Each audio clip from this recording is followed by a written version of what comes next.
खैर, देखिए बच्चों, मई जून 2023 पेपर 2 और क्वेश्चन 1 से जरा स्टार्ट करते हैं। क्वेश्चन बच्चों, इसमें अगेन मैंने आपको बताया था, ये जो पेपर होता है आपका बहुत स्ट्रेट फॉरवर्ड और सिंपल होगा, याद रखिएगा। इसके अंदर सिर्फ जो आपके पास टेक्निकल पोर्शन आएगा वो आखिरी 15 मार्कर होगा, और वो भी मुश्किल होगा, टेक्निकल नहीं होगा। ठीक है, तो आपकी जो उसमें भी आपकी प्रैक्टिस पे डिपेंड करता है कि आपको वो कैसा लगता है, कैसा नहीं फील होता। खैर, जरा शुरू करते हैं। बाकी पेपर बहुत स्ट्रेट फॉरवर्ड सिंपल सा पेपर होता है, अभी आप खुद भी देखेंगे। क्वेश्चन 1 में कहते हैं, take one box to identify the first stage of the program development life cycle. Program development life cycle में बच्चों हम क्या करते थे? सबसे पहले हम एनालाइज करते थे कि प्रॉब्लम क्या है। ठीक है, और उस प्रॉब्लम के बाद उसका हम एक सोल्यूशन डिजाइन करते थे। फिर हम उस डिजाइन को कोड करते थे। फिर उस कोड को हम टेस्ट करते थे। फिर हम उस प्रोग्राम की मेंटेनेंस करते थे थ्रू आउट इट्स एग्जिस्टेंस। तो हमारे पास पहला स्टेज कौन सा होता था? एनालिसिस स्टेज होता था। ठीक है जी।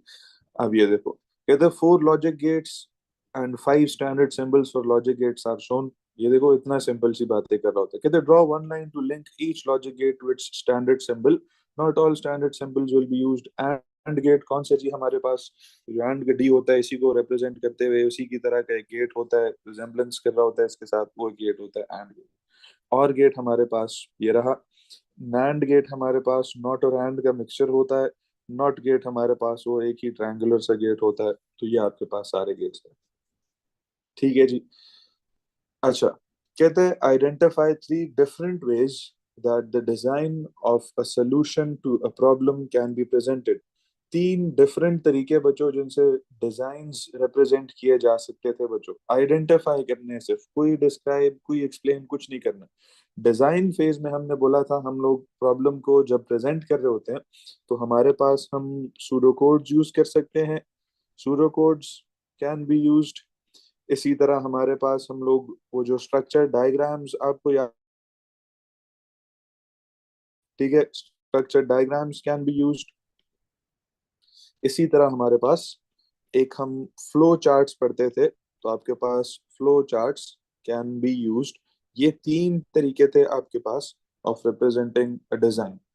एक और तरीका है, थोड़ा सा अनऑर्थोडॉक्स है, उसको हम बोलते हैं स्ट्रक्चर्ड इंग्लिश या स्ट्रक्चर्ड डिस्क्रिप्शन, जो कि हम ओ लेवल्स में उसको इतना नहीं छेड़ते। एक स्टैंडर्ड तरीका एग्जिस्ट करता है, वो एएस में आपके कोर्स के अंदर होता है और वहां पे आपसे पूछा जाता है। तो यहाँ पर ना हमसे वो तंग करता है, पूछता है, तो हम उसका जिक्र नहीं करते।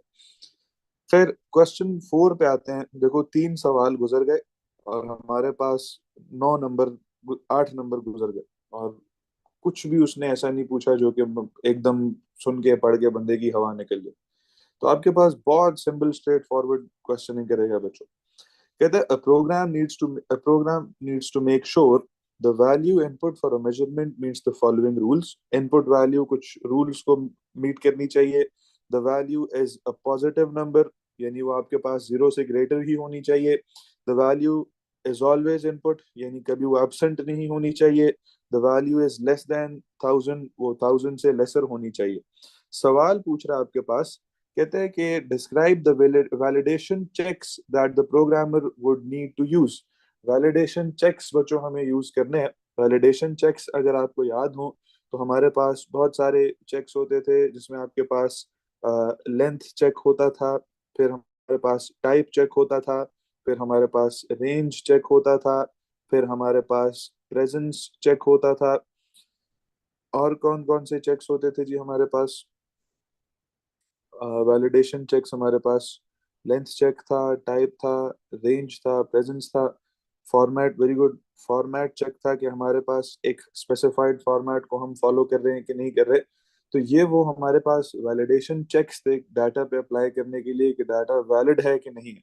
तो उसने 3 चीजें बता दी हैं कि ये लाजमी होनी चाहिए, यानी हर इनपुट वैलिड तब होगी जब वो इन 3 चीजों को फॉलो कर रही होगी। तो मेरे पास the value is a positive number, यानी इसका क्या मतलब है कि आपके पास वैल्यू हमेशा क्या होनी चाहिए जी? 0 से ग्रेटर होनी चाहिए। ऐसे ही है। तो हमारे पास हम सिंपली पहले पॉइंट को प्रूफ करने के लिए लिखेंगे कि range check should be applied range check should be applied to check if the value is greater than zero, क्योंकि पॉजिटिव वैल्यूज वही होंगी।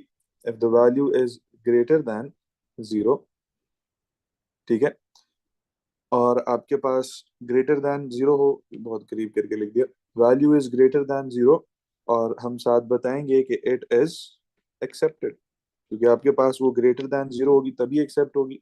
ठीक है।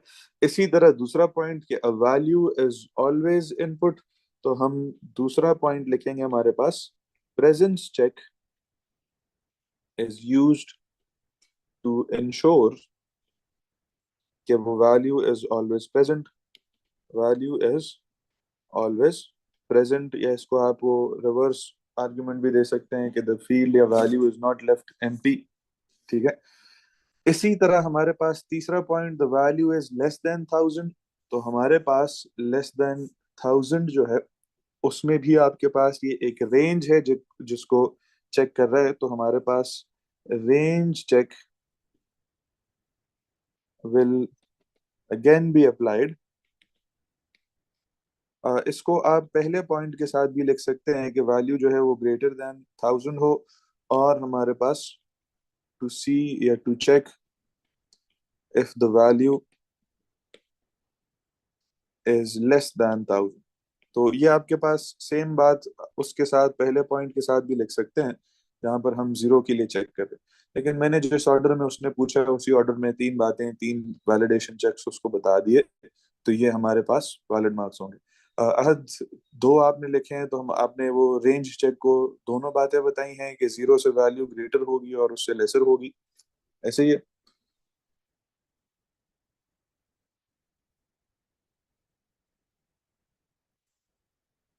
चलो ठीक है, बिल्कुल ठीक है।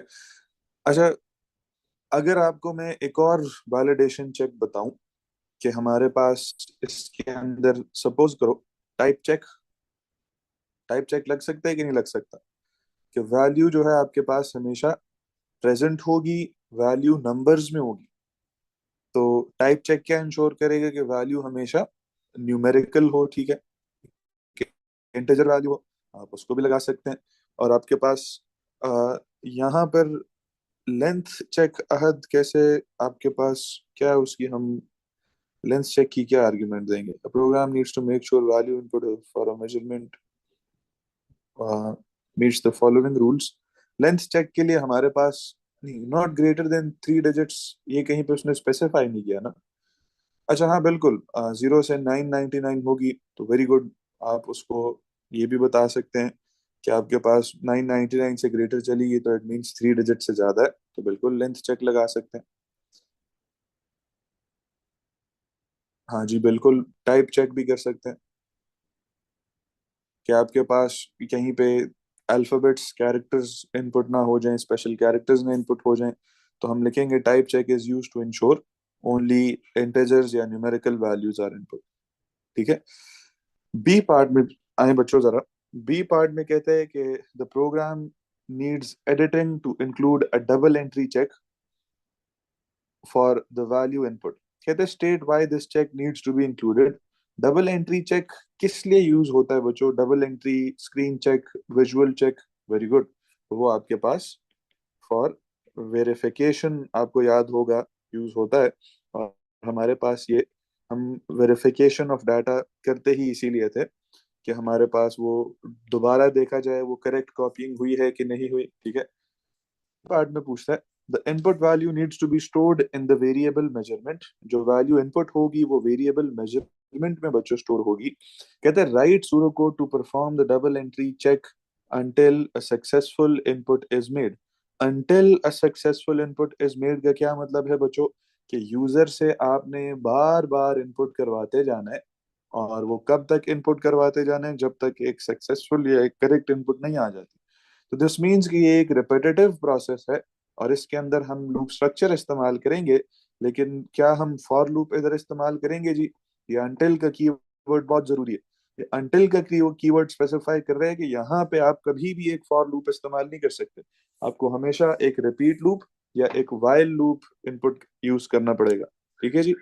तो हमारे पास वेरिएबल का नाम जो है वो मेजरमेंट है।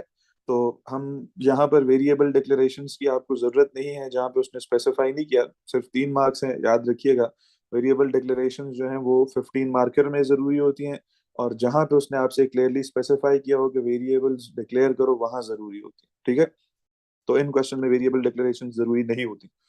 तो हमारे पास हमने क्या करना है कि यूजर से 2 दफा इनपुट लेना है और उस इनपुट को आपस में मैच करके इंश्योर करना है कि वो ठीक वैल्यू हो। तो और दोनों वैल्यूज करेक्ट होनी चाहिए। तो अगर मैं एक रिपीट लूप का बच्चों यूज करूं, क्योंकि हमें पता है कि हमें अब कंडीशन कंट्रोल लूप्स यूज करने हैं। रिपीट लूप में आपको बार बार before loop and after the loop values नहीं लेनी पड़ती। तो अगर मैं रिपीट लूप यूज करूं, तो मैं सिंपल स्क्रीन पे एक मैसेज आउटपुट करूंगा कि प्लीज इनपुट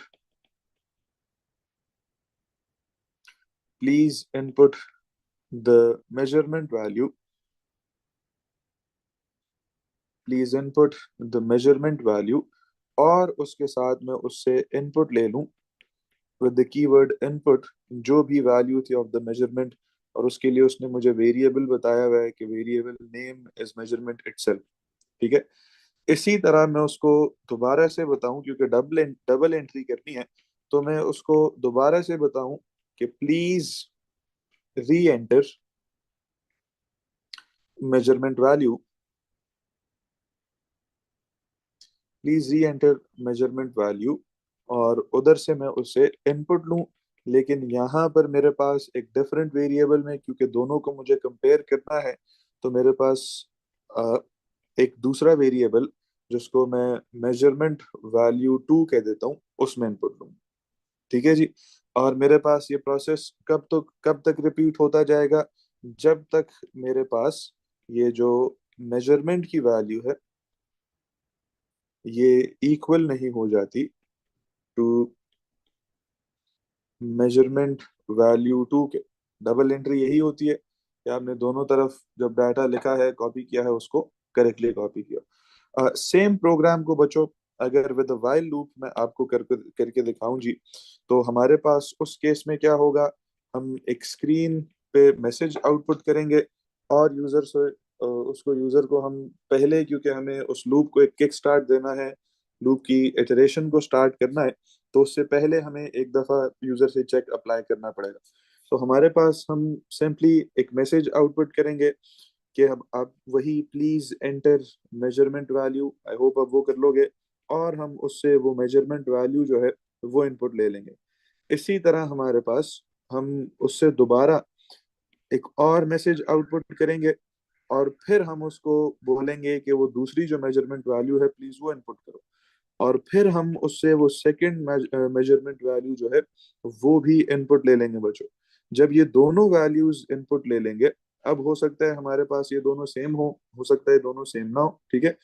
हम यहाँ पर एक वाइल लूप स्टार्ट करेंगे, और उस वाइल लूप ने कब तक चलना है। वाइल लूप्स हमेशा रिपीट लूप्स के एग्जैक्टली ऑपोजिट कंडीशन लगा रहे होते हैं। तो हम सिंपली लिखेंगे, जब तक हमारे पास वो जो मेजरमेंट की वैल्यू है, जब तक it is not equal to measurement value, एक सेकेंड, जब तक it is not equal to measurement value 2, तब तक आपने एक प्रोसेस को रिपीट करना है। और वो प्रोसेस क्या होगा कि आप पहले एक आउटपुट मैसेज दे दें कि आपके पास एरर और both values do not match, और आप फिर से दोनों इनपुट्स यूजर से लें। अगेन प्रॉम्प्ट देंगे आप उससे, प्रॉम्प्ट देकर मेजरमेंट वैल्यू फिर से इनपुट लेंगे, और प्रॉम्प्ट देकर फिर से आप उससे मेजरमेंट वैल्यू 2 इनपुट लेंगे। और वो आपके पास इस लूप की हेल्प से फिर से कंपेयर होंगे। अगर वो दोनों इक्वल ना हुए, लूप फिर से चलेगा और उसको एरर मैसेज देगा और री इनपुट करेगा। लूप आपको बार बार दोबारा दोबारा दोबारा दोबारा चक्कर लगाता रहे। ठीक है।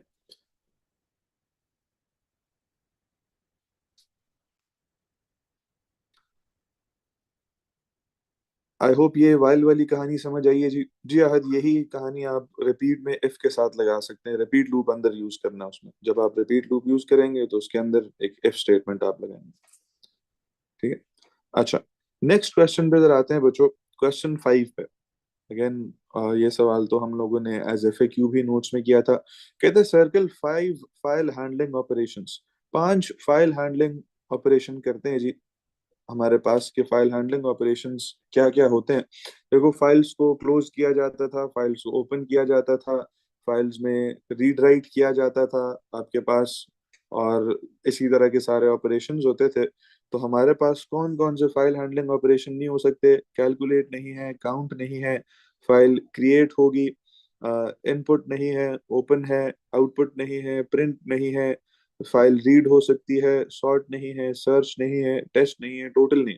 तो आपके पास जो वापस, जो इसके अलावा 5 फाइल हैंडलिंग ऑपरेशंस बचते हैं वो कौन से हैं?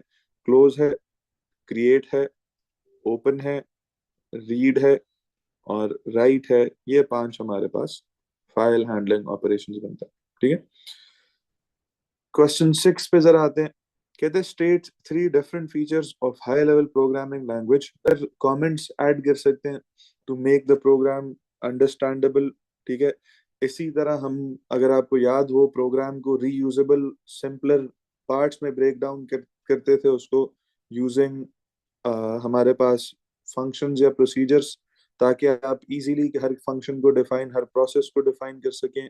Very good. Suitable identifiers, context sensitive identifiers, context sensitive prompts, ये सब देकर हम लोग अपने प्रोग्राम को इजी टू अंडरस्टैंड बना सकते हैं।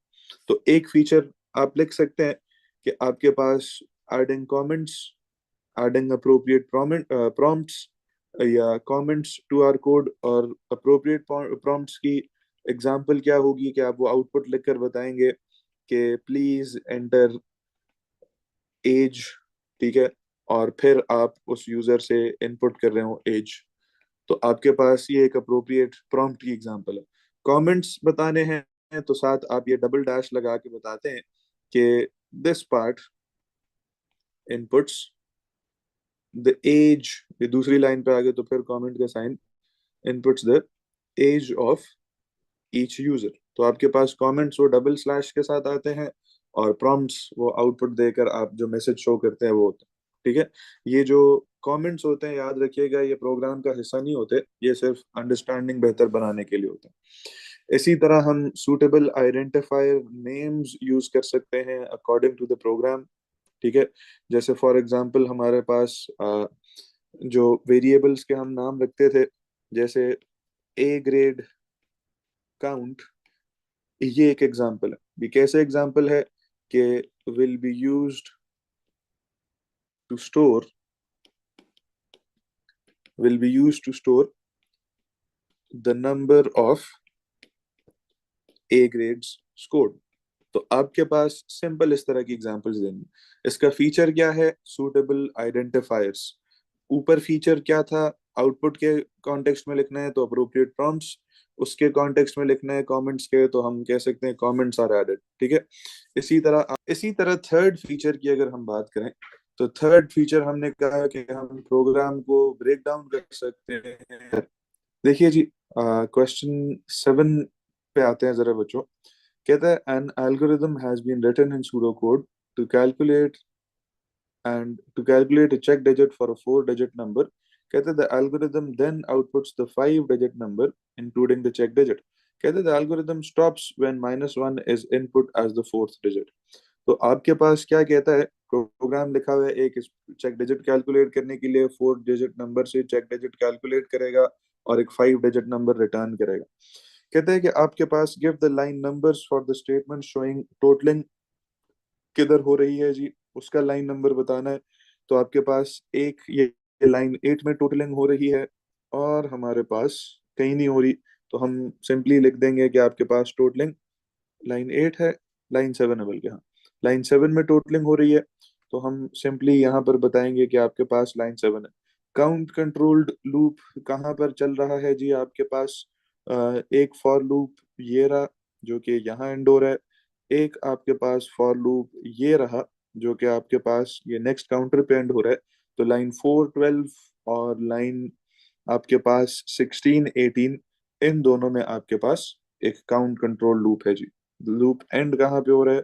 लाइन 4 से लेकर टिल लाइन 12 तक, और आपके पास वो दूसरा आप बताना चाहें तो आपके पास वो लाइन 15 टिल लाइन 17। ठीक है, लाइन नंबर्स लिखा हुआ है तो दोनों बताएं। खैर, पोस्ट कंडीशन लूप किधर है जी आपके पास? ये अंटिल, इसका अंटिल पार्ट तो नजर आ रहा है, इसका रिपीट पार्ट किधर गया? ये रहा। तो हमारे पास लाइन 2 से लेकर लाइन 20 तक जो है एक पोस्ट कंडीशन लूप यूज हो रहा है। तो लाइन 2 टिल लाइन 20 आपके पास बच्चों एक पोस्ट कंडीशन लूप यूज हो रहा है। ठीक है, 2 से लेकर 20 पर एंड कर रहा है वो। अब देखो जी जरा, कहते हैं identify 3 errors in the pseudo code and suggest a correction of each error. 3 errors बतानी है आपने सूडो कोड की, और तीनों के अंदर आपने सजेशंस करनी है। ठीक है, तो सजेशंस भी बतानी है आपने कि उनको एरर्स को करेक्ट कैसे करेंगे। देखिए, हमारे पास बच्चों सबसे पहले अगर हम एरर्स आइडेंटिफाई करने पे आए, शुरू से जरा स्टार्ट करेंगे। आपके पास एक फ्लैग का वेरिएबल है जिसको वो फॉल्स से इनिशियलाइज कर रहा है। ठीक है, इसमें तो कोई गलती नहीं है। रिपीट लूप स्टार्ट हो रहा है, बिल्कुल ठीक है। हर रेपिटेशन पे कुछ टोटल कैलकुलेट हो रहा है, दिस मीन्स कि आपके पास बार बार टोटल दोबारा दोबारा कैलकुलेट होगा separately in each iteration of the repeat loop. ठीक है, इसी तरह लाइन 4 में एक फॉर लूप स्टार्ट हो रहा है जिसका काउंटर 1 से 4 तक जा रहा है, बिल्कुल ठीक है, फॉर लूप का यही तरीका है। लाइन 5 में एक प्रॉम्प्ट है जो कि आपके पास बिल्कुल ठीक आ रहा है, प्रॉम्प्ट्स इसी तरह देते हैं। लाइन 6 में आपसे इनपुट ले रहा है एक एरे में, और जो लूप का इंडेक्स है वही आपके पास एरे का इंडेक्स भी है, ये बात भी ठीक है। लाइन 7 में आए तो लाइन 7 में कहते हैं टोटल कैसे कैलकुलेट होगा, कि आपके पास टोटल अपडेट होगा बाय, क्या करेंगे हम, total plus number into counter. देखो यहाँ पर आपके पास, हाँ वेरी गुड, गलती क्या है बच्चों, कि अगर आप इसको देखें, आपके पास जहां पर ये टोटलिंग कर रहा है, तो ये नंबर तो एक वेरिएबल था ही नहीं। ठीक है, ये नंबर तो क्या था, एक एरे था। अभी ऊपर हमने इसको डिस्कस किया कि हमारे पास ये नंबर एक एरे है। तो आपके पास जो नंबर है उसको एरे का इंडेक्स हमने डिफाइन ही नहीं किया, तो उसको एरे का इंडेक्स डिफाइन करना। तो नीचे जाकर हम लाइन नंबर किस में बताएंगे, एरर लाइन 7 में बताएंगे। एरर 1 इज इन लाइन 7, और वो एरर क्या है, कि आपके पास टोटल की जो कैलकुलेशन हुई हुई है, कि टोटल के अंदर एक वैल्यू ऐड हो रही है। वैल्यू क्या ऐड हो रही है, कि आप नंबर के अंदर मल्टीप्लाई करेंगे काउंटर। देखिए, number is not a variable, number एक एरे का मेंबर है।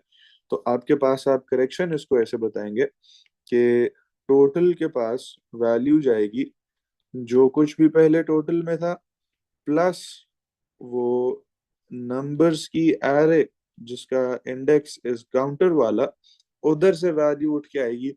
और उसने कोई फॉर्मूला लगाया हुआ है तो इधर इनटू काउंटर हम वैसे ही कर देंगे जैसे उसने ऊपर किया।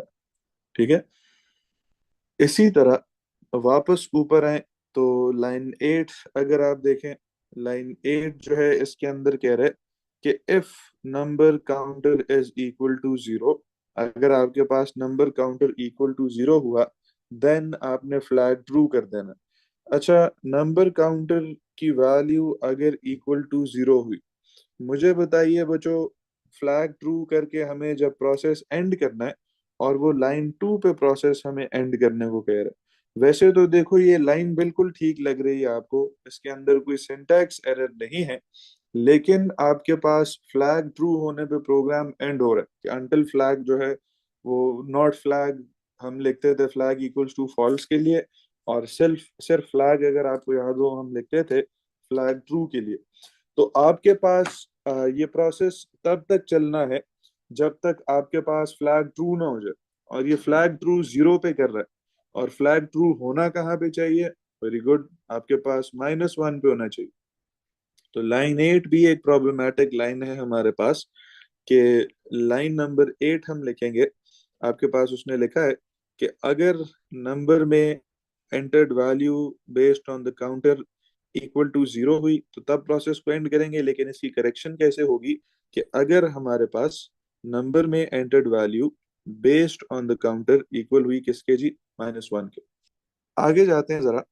आपके पास लाइन 9 लाइन 10 जो है ठीक है, फ्लैग ठीक असाइनमेंट हो रही है, 11 पे एंड ठीक हो रहा है, 12 पे नेक्स्ट काउंटर ठीक हो रहा है, 13 पे एक इफ कंडीशन आ गई कि इफ नॉट फ्लैग, यानी अगर फ्लैग की वैल्यू फॉल्स है तो देन आपने क्या करना है, नंबर की पांचवा डिजिट उठाना है, उस पांचवे डिजिट को आपने डिसाइड करना है ना, क्योंकि वो चेक डिजिट है। जो भी टोटल है आपके पास उसका मॉड करना है विद 10, और जो रिमेनिंग वैल्यू हो, रिमाइंडर हो, उसको आपने नंबर्स के पांचवें इंडेक्स में दे देना।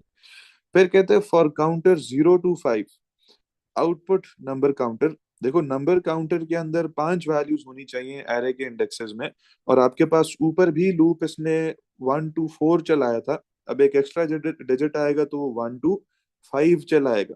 0 to 5 तो जीरो भी एक एक्स्ट्रा वैल्यू आ गई तो 6 डिजिट्स हो जाएंगी। ठीक है, तो आपके पास एक और एरर आया, और वो हमारे पास लाइन 16 में आया आपके पास, कि आपने वो स्पेसिफिकेशन गलत की हुई है of the starting of the loop. तो हम लाइन 16 लिखेंगे। क्वेश्चन 8 कहता है कि आपके पास consider this logic expression and complete the truth table for this logic expression. देखो लॉजिकल एक्सप्रेशन से ट्रूथ टेबल्स इज आना वेरी इजी, सिर्फ और सिर्फ ब्रैकेट्स को सॉल्व करते हुए आना होता है, जिस तरह हम बॉड मैथ्स में करते हैं। तो आपके पास दो सेपरेट ब्रैकेट्स हैं, एक ये ब्रैकेट है और एक ये ब्रैकेट है। इस ब्रैकेट से मेरे पास जो आंसर आएगा उसको मैं कह लेता हूं बच्चों एज एन इनपुट डी, और इस ब्रैकेट से आने वाले आंसर को भी डिसाइड करते हैं, क्योंकि इधर अभी नॉट गेट भी है। ए और बी से मेरे पास जवाब आ रहा है ऑफ एक वैल्यू जिसको हमने बच्चों डी का नाम दे दिया, और ए और बी मींस के इन दोनों वैल्यूज को हमें क्या करना पड़ेगा, ए और बी की वैल्यूज को ऐड करना पड़ेगा। तो ये 0 + 0 0, यहाँ से भी 0, ये 0 + 1 1, ये भी 1, ये 1 + 0 1, ये भी 1 + 0 1, ये 1 and 1 1 1, और 1 भी 1 होता है। ठीक है, इसी तरह एक ई वैल्यू आएगी मेरे पास, और वो ई हम कैसे आइडेंटिफाई, कैसे ढूंढेंगे, कि आपके पास इधर अगर आप गौर करें तो एक नॉट गेट लगा हुआ है। इससे पहले कि हम उसके साथ सी को जोड़ें, पहले हम इस नॉट को कंप्लीट करेंगे। तो मेरे पास नॉट बी को मैंने कहा ई का जवाब है, तो जहां पर मेरे पास बी 0 है वहां पर ई 1 होगा, जहां पर बी 1 है वहां पर ई 0 होता जाएगा बच्चों, क्योंकि नॉट ऑपोजिट। ठीक है, फिर एक एफ आएगी जो कि नॉट बी और सी को आपस में एंड करेगी। नॉट बी का जवाब इज ई। तो मेरे पास ये 0 and 1 जो है ये 0 होता है, 1 and 1 1 होता है, 0 and 0 0, 1 and 0 0 0 and 1 0, 1 and 1 1 0 and 0 0, 1 and 0 हमारे पास फिर से 0 एट द एंड। ये F और ये डी का जवाब आपस में एंड करके एक्स ढूंढना है। तो डी और एफ आपस में एंड करेंगे बच्चों के पास 0 × 0 0 होगा, ये 0 × 1 1 होगा, 1 × 0 0 होगा, पास 1 × 0 0 होगा, 1 × 0 फिर 0 होगा, 1 × 1 1 होगा, 1 × 0 फिर 0 होगा, एंड 1 × 0 फिर 0 होगा। तो आपके पास 0 1 0 0 0 1 0 0 is going to be your answer. Sorry, ये 0 × 1 0 होगा, हाँ हाँ, सॉरी सॉरी, ये आपके पास यहाँ पर भी 0 होगा। देखिए जी, क्वेश्चन 9 बच्चों। अब मुझे बताइए जी, क्वेश्चन 9 एक ट्रेस टेबल का सवाल है। देखो स्वैपिंग का एक कॉन्सेप्ट हमने किया था बच्चों, आई होप आप लोगों को याद होगा, क्लास के अंदर किया था, या हमने किसी ऑनलाइन क्लास में नहीं, फिजिकल क्लास में किया था, कि जब आपके पास दो वैल्यूज आपस में आपने स्वैप करनी हो तो आपको हमेशा एक तीसरा कंटेनर इंट्रोड्यूस करवाना पड़ता है, जिसको हम टेम्पररी स्पेस कहते हैं। याद है, हर टेम्पररी टेम्परेचर नहीं, ठीक है। तो हमारे पास टेम्पररी स्पेस हम इंट्रोड्यूस करवाते हैं, एक टेम्पररी वेरिएबल इंट्रोड्यूस करवाते हैं, के अंदर हम उस वैल्यू होते हैं। तो खैर ये बबल सॉर्ट से ही रिलेटेड एक प्रोग्राम है आपके पास। क्वेश्चन को पढ़ते हैं। कहते हैं this flow chart represents an algorithm, और आपके पास वो उसने एल्गोरिदम देखा है। नीचे क्वेश्चन कहता है कि द एरे एक्स, जिसके बता दिए इंडेक्सेस 1 से 5 तक चल रहे हैं, आपके पास कहते हैं is used in the flow chart contains this data हर एक इंडेक्स पे इंडेक्स 1, इंडेक्स 2, 3, 4, 5 पे क्या पड़ा है वो उसने बता दिया। कहते हैं complete the trace table by using the data given in the array. Array में मौजूद डाटा वैल्यूज को वो सॉर्ट कर रहा है इन आपके पास बबल सॉर्टिंग के थ्रू। तो जरा इसको देखते हैं बच्चों। आपके पास प्रोग्राम स्टार्ट हुआ। एक प्रोग्राम एक वेरिएबल एफ है, एक वेरिएबल सी है। दोनों को स्टार्टिंग वैल्यूज मिली, तो हम इनिशियल वैल्यू एफ में जाकर 0 लिखेंगे, सी में जाकर 1 लिखेंगे।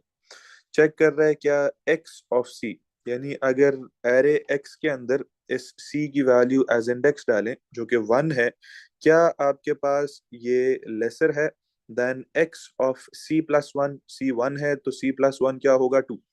क्या इंडेक्स 1 की वैल्यू बेसिकली आपसे पूछ रहा है क्या इंडेक्स 1 की वैल्यू इंडेक्स 2 से लेसर है जी। अगर आप देखें आपके पास 10 है और 1 है, क्या 1 की वैल्यू 2 से लेसर है? नहीं, ग्रेटर है। ठीक है, जब ग्रेटर है आपके पास 10 इज ग्रेटर देन 1, तो आपने नो को फॉलो करना है। नो क्या कह रहा है कि ये जो एक्स ऑफ इंडेक्स सी है, ठीक है, यानी 1 जो है, एक्स ऑफ इंडेक्स 1, उसको आपने उठाकर टी में स्टोर कर देना है। तो इंडेक्स 1 में मेरे पास 10 जो स्टोर्ड है, उसको मैंने उठाकर ऐसे इधर टी में स्टोर कर देना। ठीक है बच्चों, जब मेरे पास ये हो गया, तो इसके साथ ही हमने क्या करना है, सेम लाइन पे जरा इसको मैं कर लेता हूँ एक सेकंड। इसके अंदर मैंने 10 स्टोर किया। इसके साथ ही मैंने क्या करना है कि जो इससे अगले इंडेक्स की वैल्यू है सी प्लस 1, यानी इंडेक्स 2 की वैल्यू जो है, उसको लाकर स्टोर करना है। याद रखिएगा सी की वैल्यू हमने 1 रखी है। ठीक है, तो 1 प्लस 1 आपके पास इंडेक्स 2 की बात कर रहा है। इंडेक्स 2 की वैल्यू आपने लाकर वापस स्टोर कर देनी है एक्स ऑफ सी में, जो कि इंडेक्स 1 की बात कर रहा है। तो इंडेक्स 2 में आपके पास 1 स्टोर था, वो उठकर इधर आ जाएगा आपके पास इंडेक्स 1 में। इसी तरह जो वैल्यू आप टी में लेकर गए थे, ये वही स्वैपिंग का कॉन्सेप्ट यहाँ पे अप्लाई हो रहा है, वो उठाकर वापस आप सी प्लस 1 यानी इंडेक्स 2 पे ले आएंगे, तो आपके पास ये इंडेक्स 2 की जगह पे ये 10 आ जाएगा बच्चों। ठीक है, इसी तरह हमारे पास आगे जो एफ है उसकी वैल्यू 1 करेंगे आप, तो आगे जाके हमारे पास एफ की वैल्यू 1 होगी। सी इक्वल्स सी प्लस 1 होगा, तो हमारे पास सी की वैल्यू क्या बन जाएगी जी, 2 बन जाएगी। पहले 1 थी तो 1 प्लस 1 2 हो जाएगी। ठीक है, why did we store 10? Shahzeb फिर से सुनो। देखो आपके पास जब शुरू में उसने मुझे बताया कि एक तो देखो सी की वैल्यू स्टार्ट 1 से हुई, उसने चेक किया कि आपके पास जो वैल्यू है in the array at the index pointed by C, C was index 1, क्या ये लेसर है then the value pointed by C plus 1। C 1 है तो 1 प्लस 1 क्या होगा 2। क्या इंडेक्स 1 की वैल्यू लेसर है इंडेक्स 2 से जी? आपने यहाँ पे आके चेक करना है, इंडेक्स 1 में 10 स्टोर्ड है, इंडेक्स 2 में 1 स्टोर्ड है। क्या 10 लेस है 1 से? नहीं है। तो हमने नो के पाथ को फॉलो किया।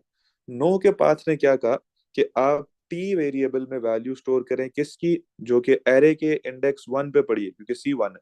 तो इंडेक्स 1 पे 10 पड़ा था, वो जाकर मैंने टी में स्टोर कर दिया। ठीक है, इसी तरह वापस आए तो कहता है जो सी का इंडेक्स है, यानी जो इंडेक्स 1 है, उसके अंदर एक वैल्यू जाएगी। कौन सी वैल्यू जाएगी? सी प्लस 1 की वैल्यू, यानी जो अगले इंडेक्स की इंडेक्स 2 की वैल्यू।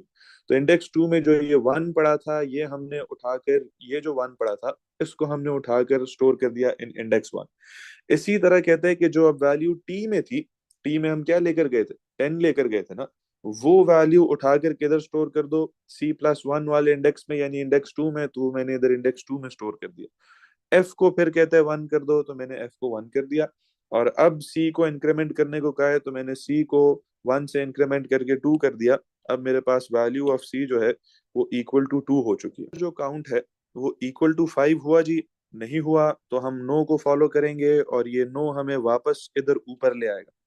और अब दोबारा से हमें ये चेक्स अप्लाई करने हैं, तो हम दोबारा से इस चेक को अप्लाई करेंगे। और अब आपके पास सी की वैल्यू चेंज हो गई है, तो इंडेक्सेस भी चेंज होंगे। एक्स ऑफ सी जो है, अब बच्चों वो इंडेक्स जो है, अब इंडेक्स 1 की बात नहीं कर रहा, क्योंकि सी इज 2। तो एरे के इंडेक्स 2 क्या लेसर है देन द सी प्लस 1? सी की वैल्यू क्या है 2 प्लस 1, तो वो 3 बन जाएगा।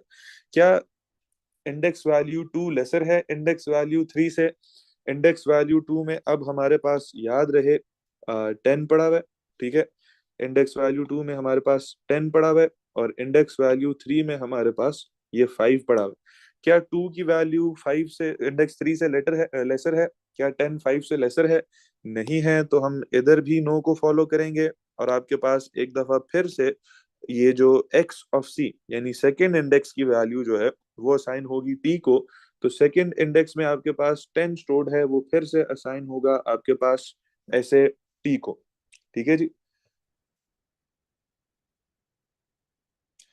अच्छा, इसी तरह हमारे पास अ, देखो जी, इसी तरह हमारे पास जो x ऑफ c है यानी x एट इंडेक्स 2, उसके अंदर वैल्यू क्या आएगी? अगले इंडेक्स की वैल्यू 3 की वैल्यू जो कि 5 है, तो आपके पास ऐसे इंडेक्स 2 में 5 आ जाएगा। इसी तरह t की वैल्यू उठाकर c+1, c2 था तो 2+1 क्या होगा? इंडेक्स 3 में आ जाएगी। तो हमारे पास t की वैल्यू 10 थी, वो उठकर आपके पास इधर आ गई। ठीक है बच्चों। इसी तरह आपके पास दोबारा से आगे चलेंगे हम, तो f की वैल्यू फिर से 1 होगी। f को 1 करेंगे, c इक्वल c+1, c3 होगा। Is c equal to 5? नहीं हुआ, तो आप नो को फॉलो करेंगे और आप वापस इधर आ जाएंगे दोबारा से ऊपर, जहां पे दोबारा कंपैरिजन होगा। अब याद रहे आपकी c की वैल्यू इंक्रीमेंट होकर c इक्वल टू की बजाय आपके पास c इक्वल टू 3 हो गया। ठीक है। अच्छा, इसी तरह आपके पास क्योंकि इंडेक्स सी स्पेसिफाई कर रहा है ID 7395, तो जब सी की वैल्यू 2 है तो इंडेक्स 2 पे देखेंगे। अब सी की वैल्यू 3 है तो इंडेक्स 3 पे देखेंगे। ठीक है। आपने उसने इंडेक्स आपको बताया हुआ, ये देखो इंडेक्स सी स्पेसिफाई करेगा हमेशा। खैर, फिर नो को फॉलो करके हम ऊपर आए। फिर कहता है कि एट इंडेक्स सी वैल्यू, अगेन एरे एक्स में इंडेक्स सी जो है उसके अंदर 3 स्टोर्ड है, क्या वो लेस देन है देन द इंडेक्स c+1 यानी 3+1, 4 वैल्यू से? तो हम फिर देखेंगे इंडेक्स 3 में हमारे पास अब लेटेस्ट 10 आया और इंडेक्स 4 में आपके पास 7 स्टोर्ड है। क्या 10 7 से लेसर है? नहीं है, तो आप फिर से नो को फॉलो करेंगे। वो फिर से वो इंडेक्स सी वाली वैल्यू जो कि अगेन 10 है, उसको उठा के टेम्प को दे देगा, टी को दे देगा, और वो अगली वैल्यू जो 7 है वो उठाकर पीछे इस इंडेक्स 3 के पास आ जाएगी। और आपके पास एट द एंड वो टी से वैल्यू उठकर वापस x+1 यानी 10 वापस इधर आ जाएगा। और आपके पास f जो है वो उसकी वैल्यू 1 कर देगा, तो हम एक्स एफ को 1 ही रखेंगे। फिर आपके पास दोबारा देखिए जी, c+1 होगा तो c की वैल्यू 4 हो जाएगी। नाउ अब आपके पास जो इंडेक्स स्पेसिफाइड होगा वो 4 होगा और +1 वाला इंडेक्स 5 होगा। इस बात को आपने बार बार जहन में रखना।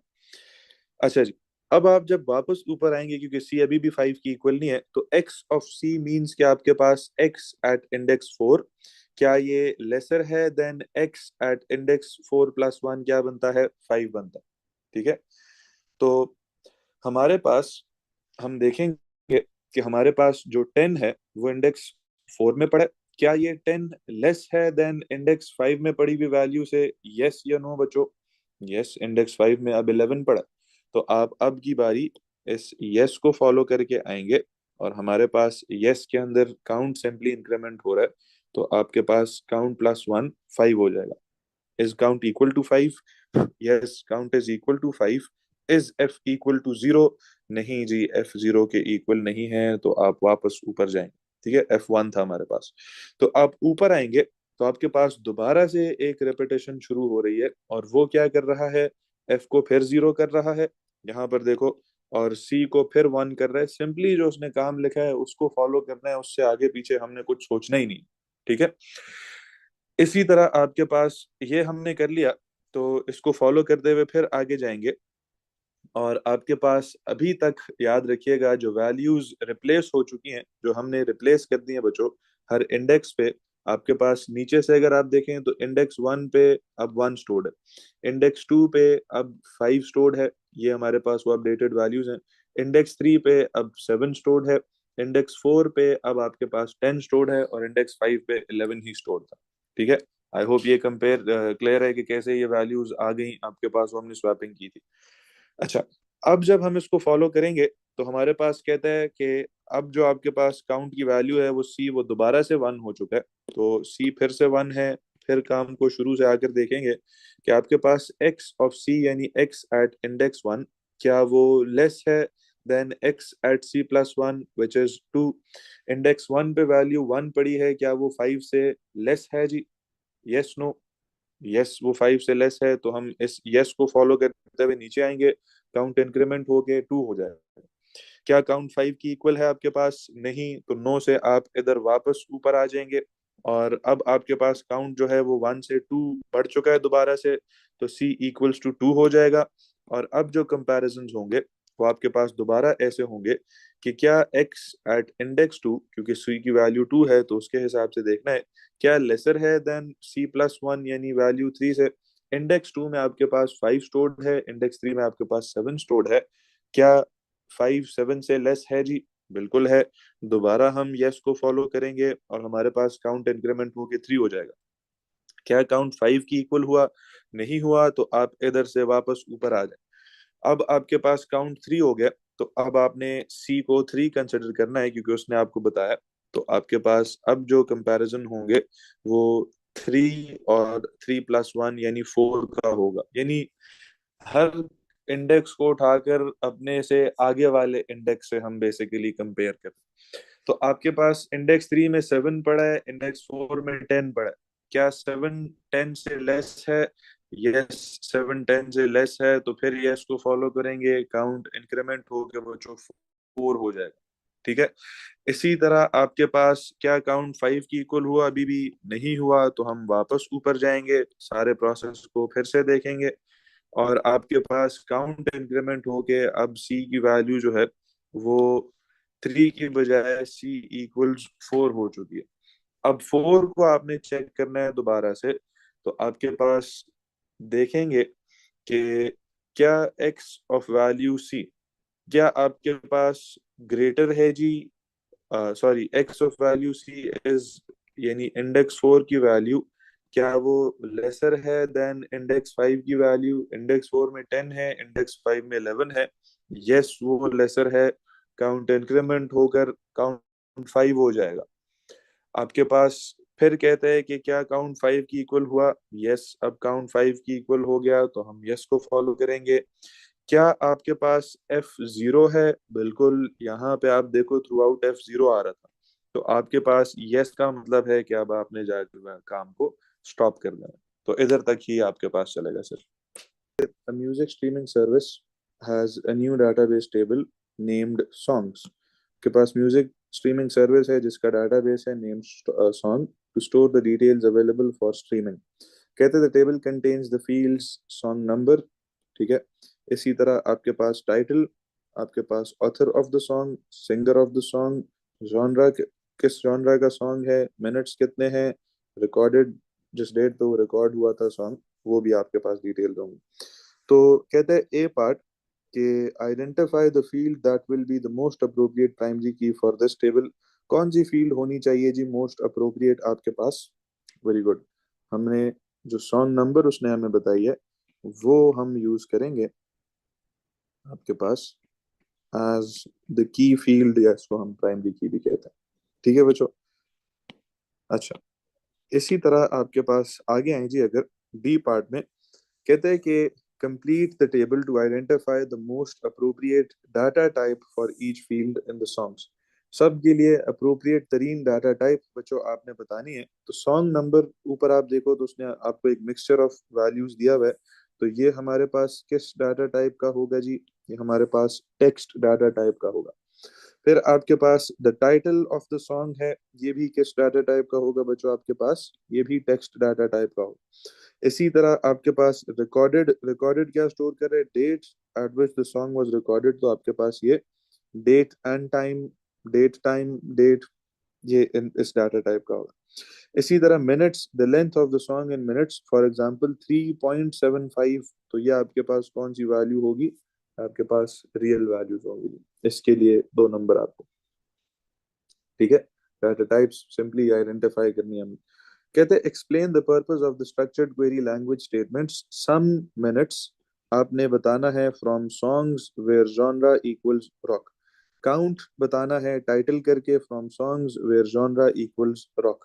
अब इसने सिंटैक्स जो है उसकी बिल्कुल ऊपर नीचे तबाह किया हुआ है काम। ठीक है। सिंटैक्स को बिल्कुल इसने फॉलो नहीं किया, सिर्फ आपको वो एसक्यूएल स्टेटमेंट एक लिख के दे दिया, प्रॉपर सिंटैक्स सिलेक्ट सम सिलेक्ट काउंट वो नहीं किया हुआ। बता रहे कि इसका पर्पस बताइए क्या करे, ठीक है। हमने जब भी लिखना हो याद रखिएगा हमारे पास, हम लोग इसको उसी तरह करेंगे जिस तरह हमने सीखा था, वो सिलेक्ट के साथ और हर चीज के साथ प्रॉपर सिंटैक्स फॉलो करेंगे। This is not the proper syntax. Even ये आपके अगले पेपर में चेक भी कर रहा होगा तो देखना इस तरह लिखने पे मार्क्स ही नहीं देगा। खैर, सम ऑफ मिनट्स आपने कैलकुलेट करना है from songs where genre equals rock. तो आपने एक्सप्लेन करने की ये लाइन क्या आउटपुट करेगी। तो हमारे पास हम बताएंगे सिंपली कि द फर्स्ट स्टेटमेंट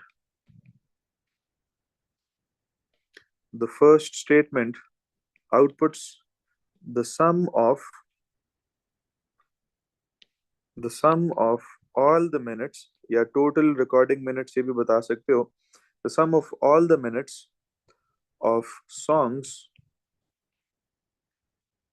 where जो आपके पास genre है is rock। और इसी तरह दूसरी स्टेटमेंट क्या कर रही है कि आपके पास काउंट कर रही है। हम सिंपली लिखेंगे the second statement the second statement counts all the songs with counts all the songs with लिख सकते हैं, या where आप लिखें where genre is rock, बस। हाँ, बस जो ऊपर लाइन लिखी है उसको आप नीचे अंग्रेजी में छाप दें, बिल्कुल ठीक कह रहे हो। यही करते थे हम। एसक्यूएल स्टेटमेंट भी तो याद नहीं ऐसे ही बनाते थे, जो ऊपर लाइन लिखी है उसको तोड़कर नीचे आप कीवर्ड्स लगा दें साथ। तो आप जो ऊपर कीवर्ड्स लिखे हैं उनको जोड़कर नीचे सेंटेंसेस बना दें, ठीक है। रिवर्स इंजीनियर करने बेसिकली इसको। अच्छा जी, क्वेश्चन 11 पे आते हैं जरा बच्चों। कहते हैं the variable p and q are used to store data in a program. कहते हैं p stores a string, q stores a character. Write pseudocode statements to declare the variables p and q, store the world in p and w in q। अब देखो declaration के marks दे रहा है कि नहीं दे रहा, जो पूछते थे मुझसे। तो हमारे पास वेरिएबल्स को डिक्लेयर करके वैल्यूज असाइन करनी है।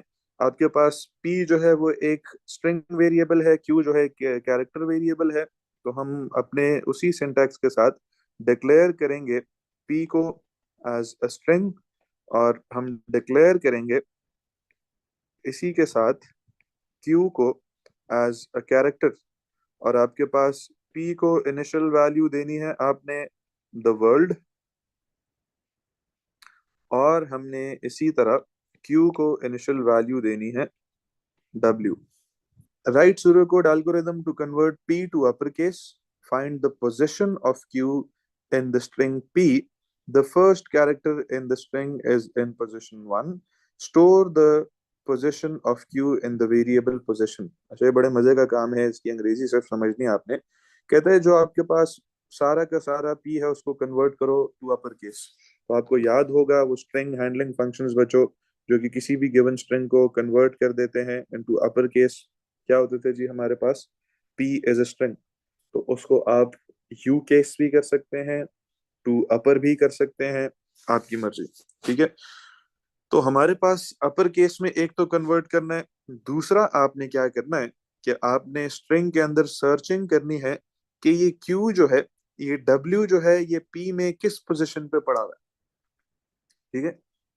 अच्छा, तो मेरे पास और कहता है कि जो आपके पास पोजीशन मिल जाएगी जहां पे W स्टोर्ड है, उसको वेरिएबल पोजीशन में स्टोर करना है। तो अब किधर आखिरी सवाल में जाकर इसने आपसे कोई क्वेश्चन पूछा है ढंग का, ठीक है। इससे पहले कोई फजूल तरीन सवाल पूछता रहे, पता नहीं क्यों पूछता रहे।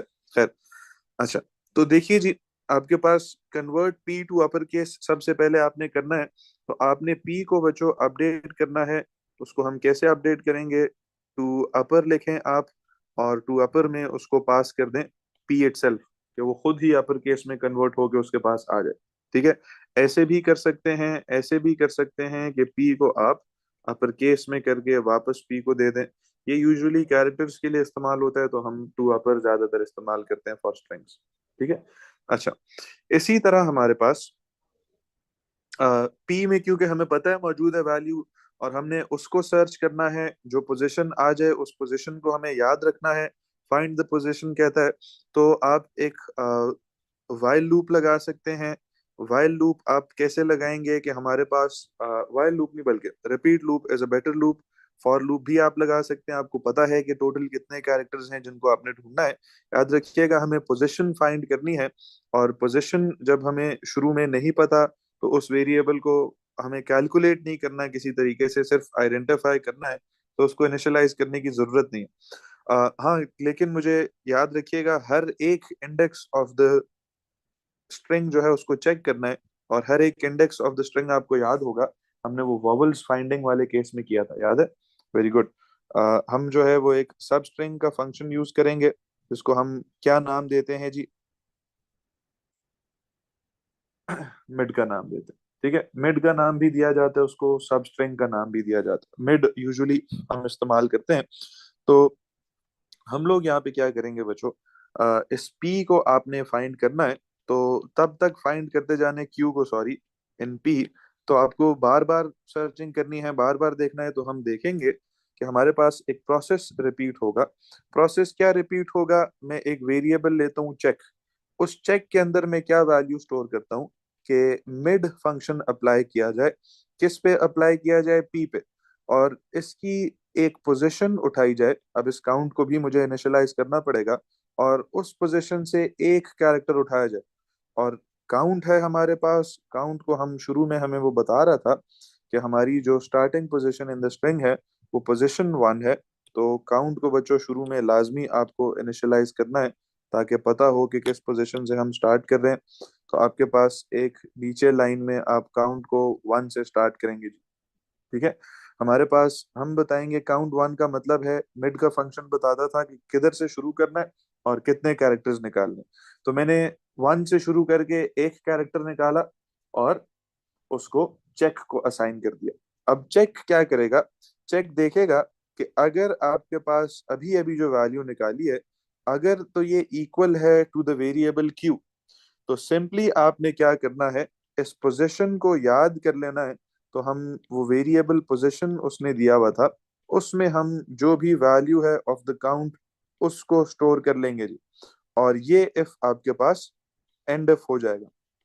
अगर ऐसा नहीं है तो आपने सिंपली फॉर सॉरी अगले काउंट पे जाना है। तो हम काउंट को इंक्रीमेंट करेंगे, काउंट इक्वल्स काउंट प्लस 1। इससे क्या होगा कि पहले वो देखो, जब काउंट की वैल्यू 1 होगी ना, तो वो द वर्ल्ड में टी को आके चेक करेगा क्या ये डब्ल्यू के इक्वल है कि नहीं। अगर नहीं है तो ये इफ को इग्नोर करेगा, काउंट प्लस 1 होगा तो काउंट की वैल्यू 2 हो जाएगी। फिर इसका मतलब है कि उस स्ट्रिंग में इंडेक्स 2 से शुरू करना है और एक कैरेक्टर उठाना है। तो वो एच को आके चेक करेगा, फिर उसके बाद वो ई को आके चेक करेगा। तो ये काउंट की बेस पे बारी बारी सारे वेरिएबल्स आगे जाते जा रहे हैं। ठीक है, तो हमारे पास ऐसे इसको हम चेक करेंगे कि काउंट प्लस 1 होता जाएगा ताकि आप अगली वैल्यू पे जाते रहें। और ये प्रोसेस कब तक रिपीट होता जाएगा?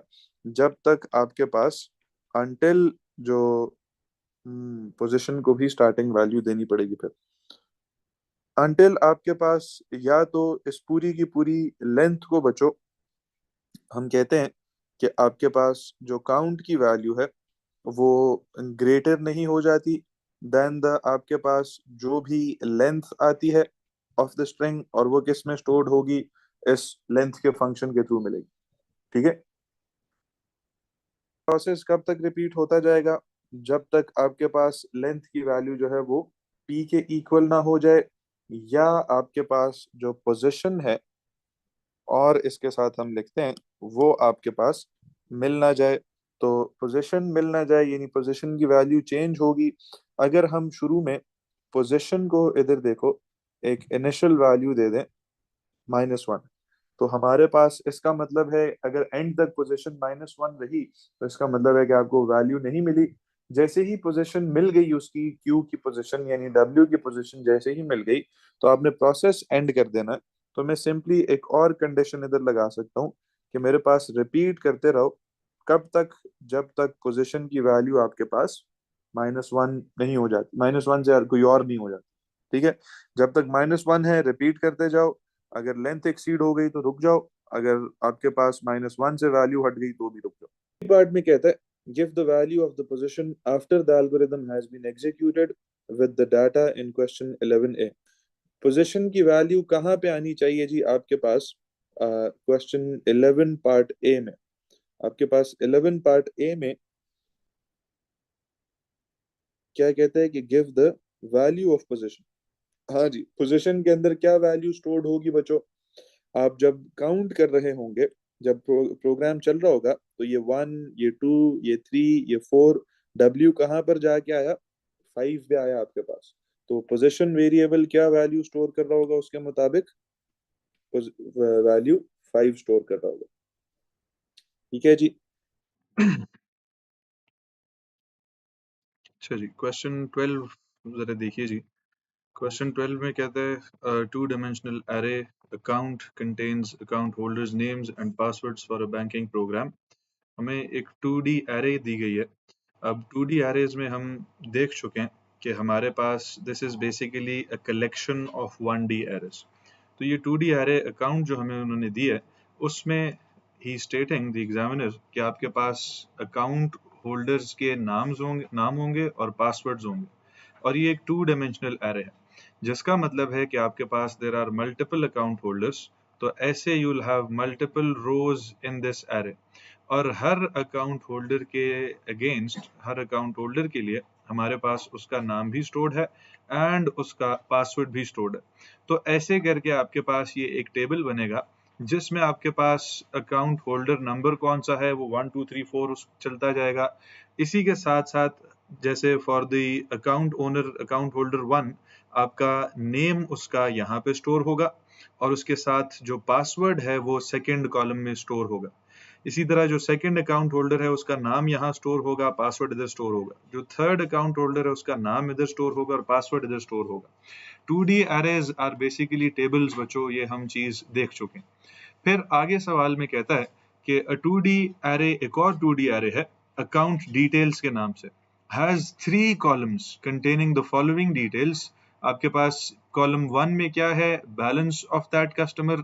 कॉलम 2 में है ओवरड्राफ्ट लिमिट। ओवरड्राफ्ट क्या चीज है? It is the maximum total amount an account holder can borrow from the bank after the account balance reaches zero.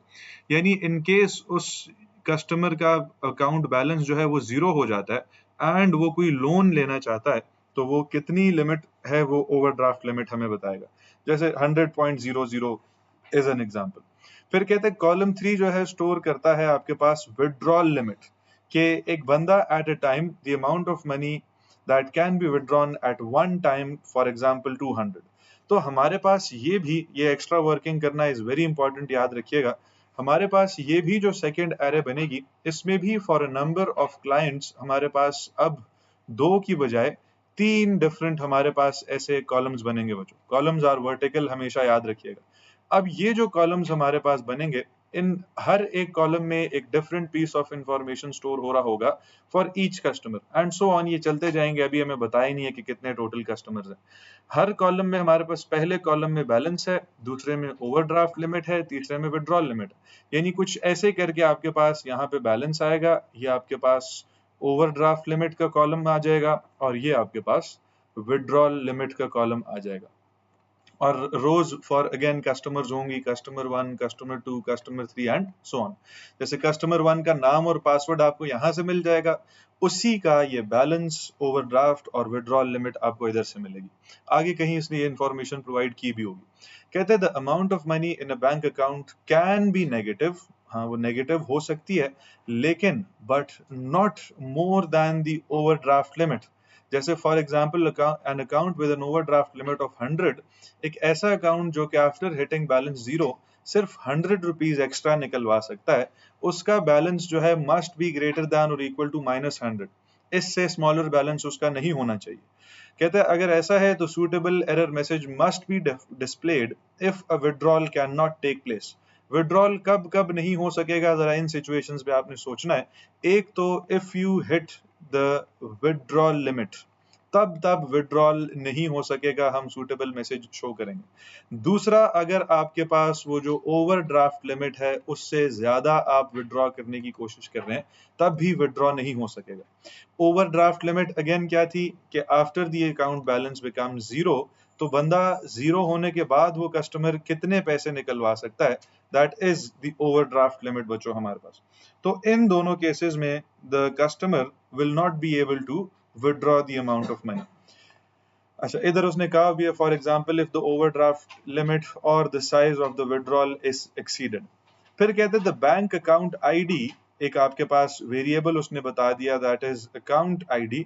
वो कहते हैं gives the index of each account holders data held in the two arrays. For example अगर account ID is 20, तो इसका मतलब है आपके पास ऐसे अकाउंट के भी एरे में और अकाउंट डिटेल्स के भी एरे में।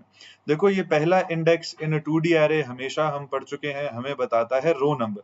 तो अकाउंट आईडी अगर आपके पास 20 है, इसका मतलब है 20th रो, यानी 20th कस्टमर की बात हो रही है। उसका नाम इन दी अकाउंट एरे स्टोर होगा। ऊपर जाकर अगर हम देखें, this is column 1, this is column 2, इसी तरह this is column 1, this is 2 and this is column 3।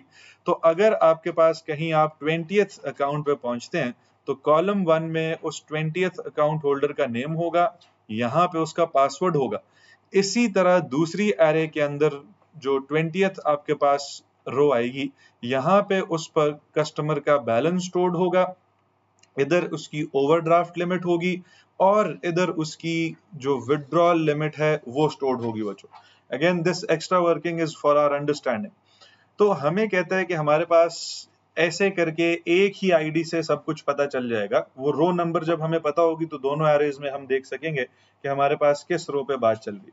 कहता है द वेरिएबल साइज, एक वेरिएबल उसने बना दिया साइज का, contains the number of accounts, यानी ये कितनी रोज हैं टोटल, ये इस साइज को पता होगा। ठीक है, नंबर ऑफ रोज यानी नंबर ऑफ कस्टमर जो है साइज में स्टोर होंगे। कहते हैं the arrays and variable size have already been set up and the data stored.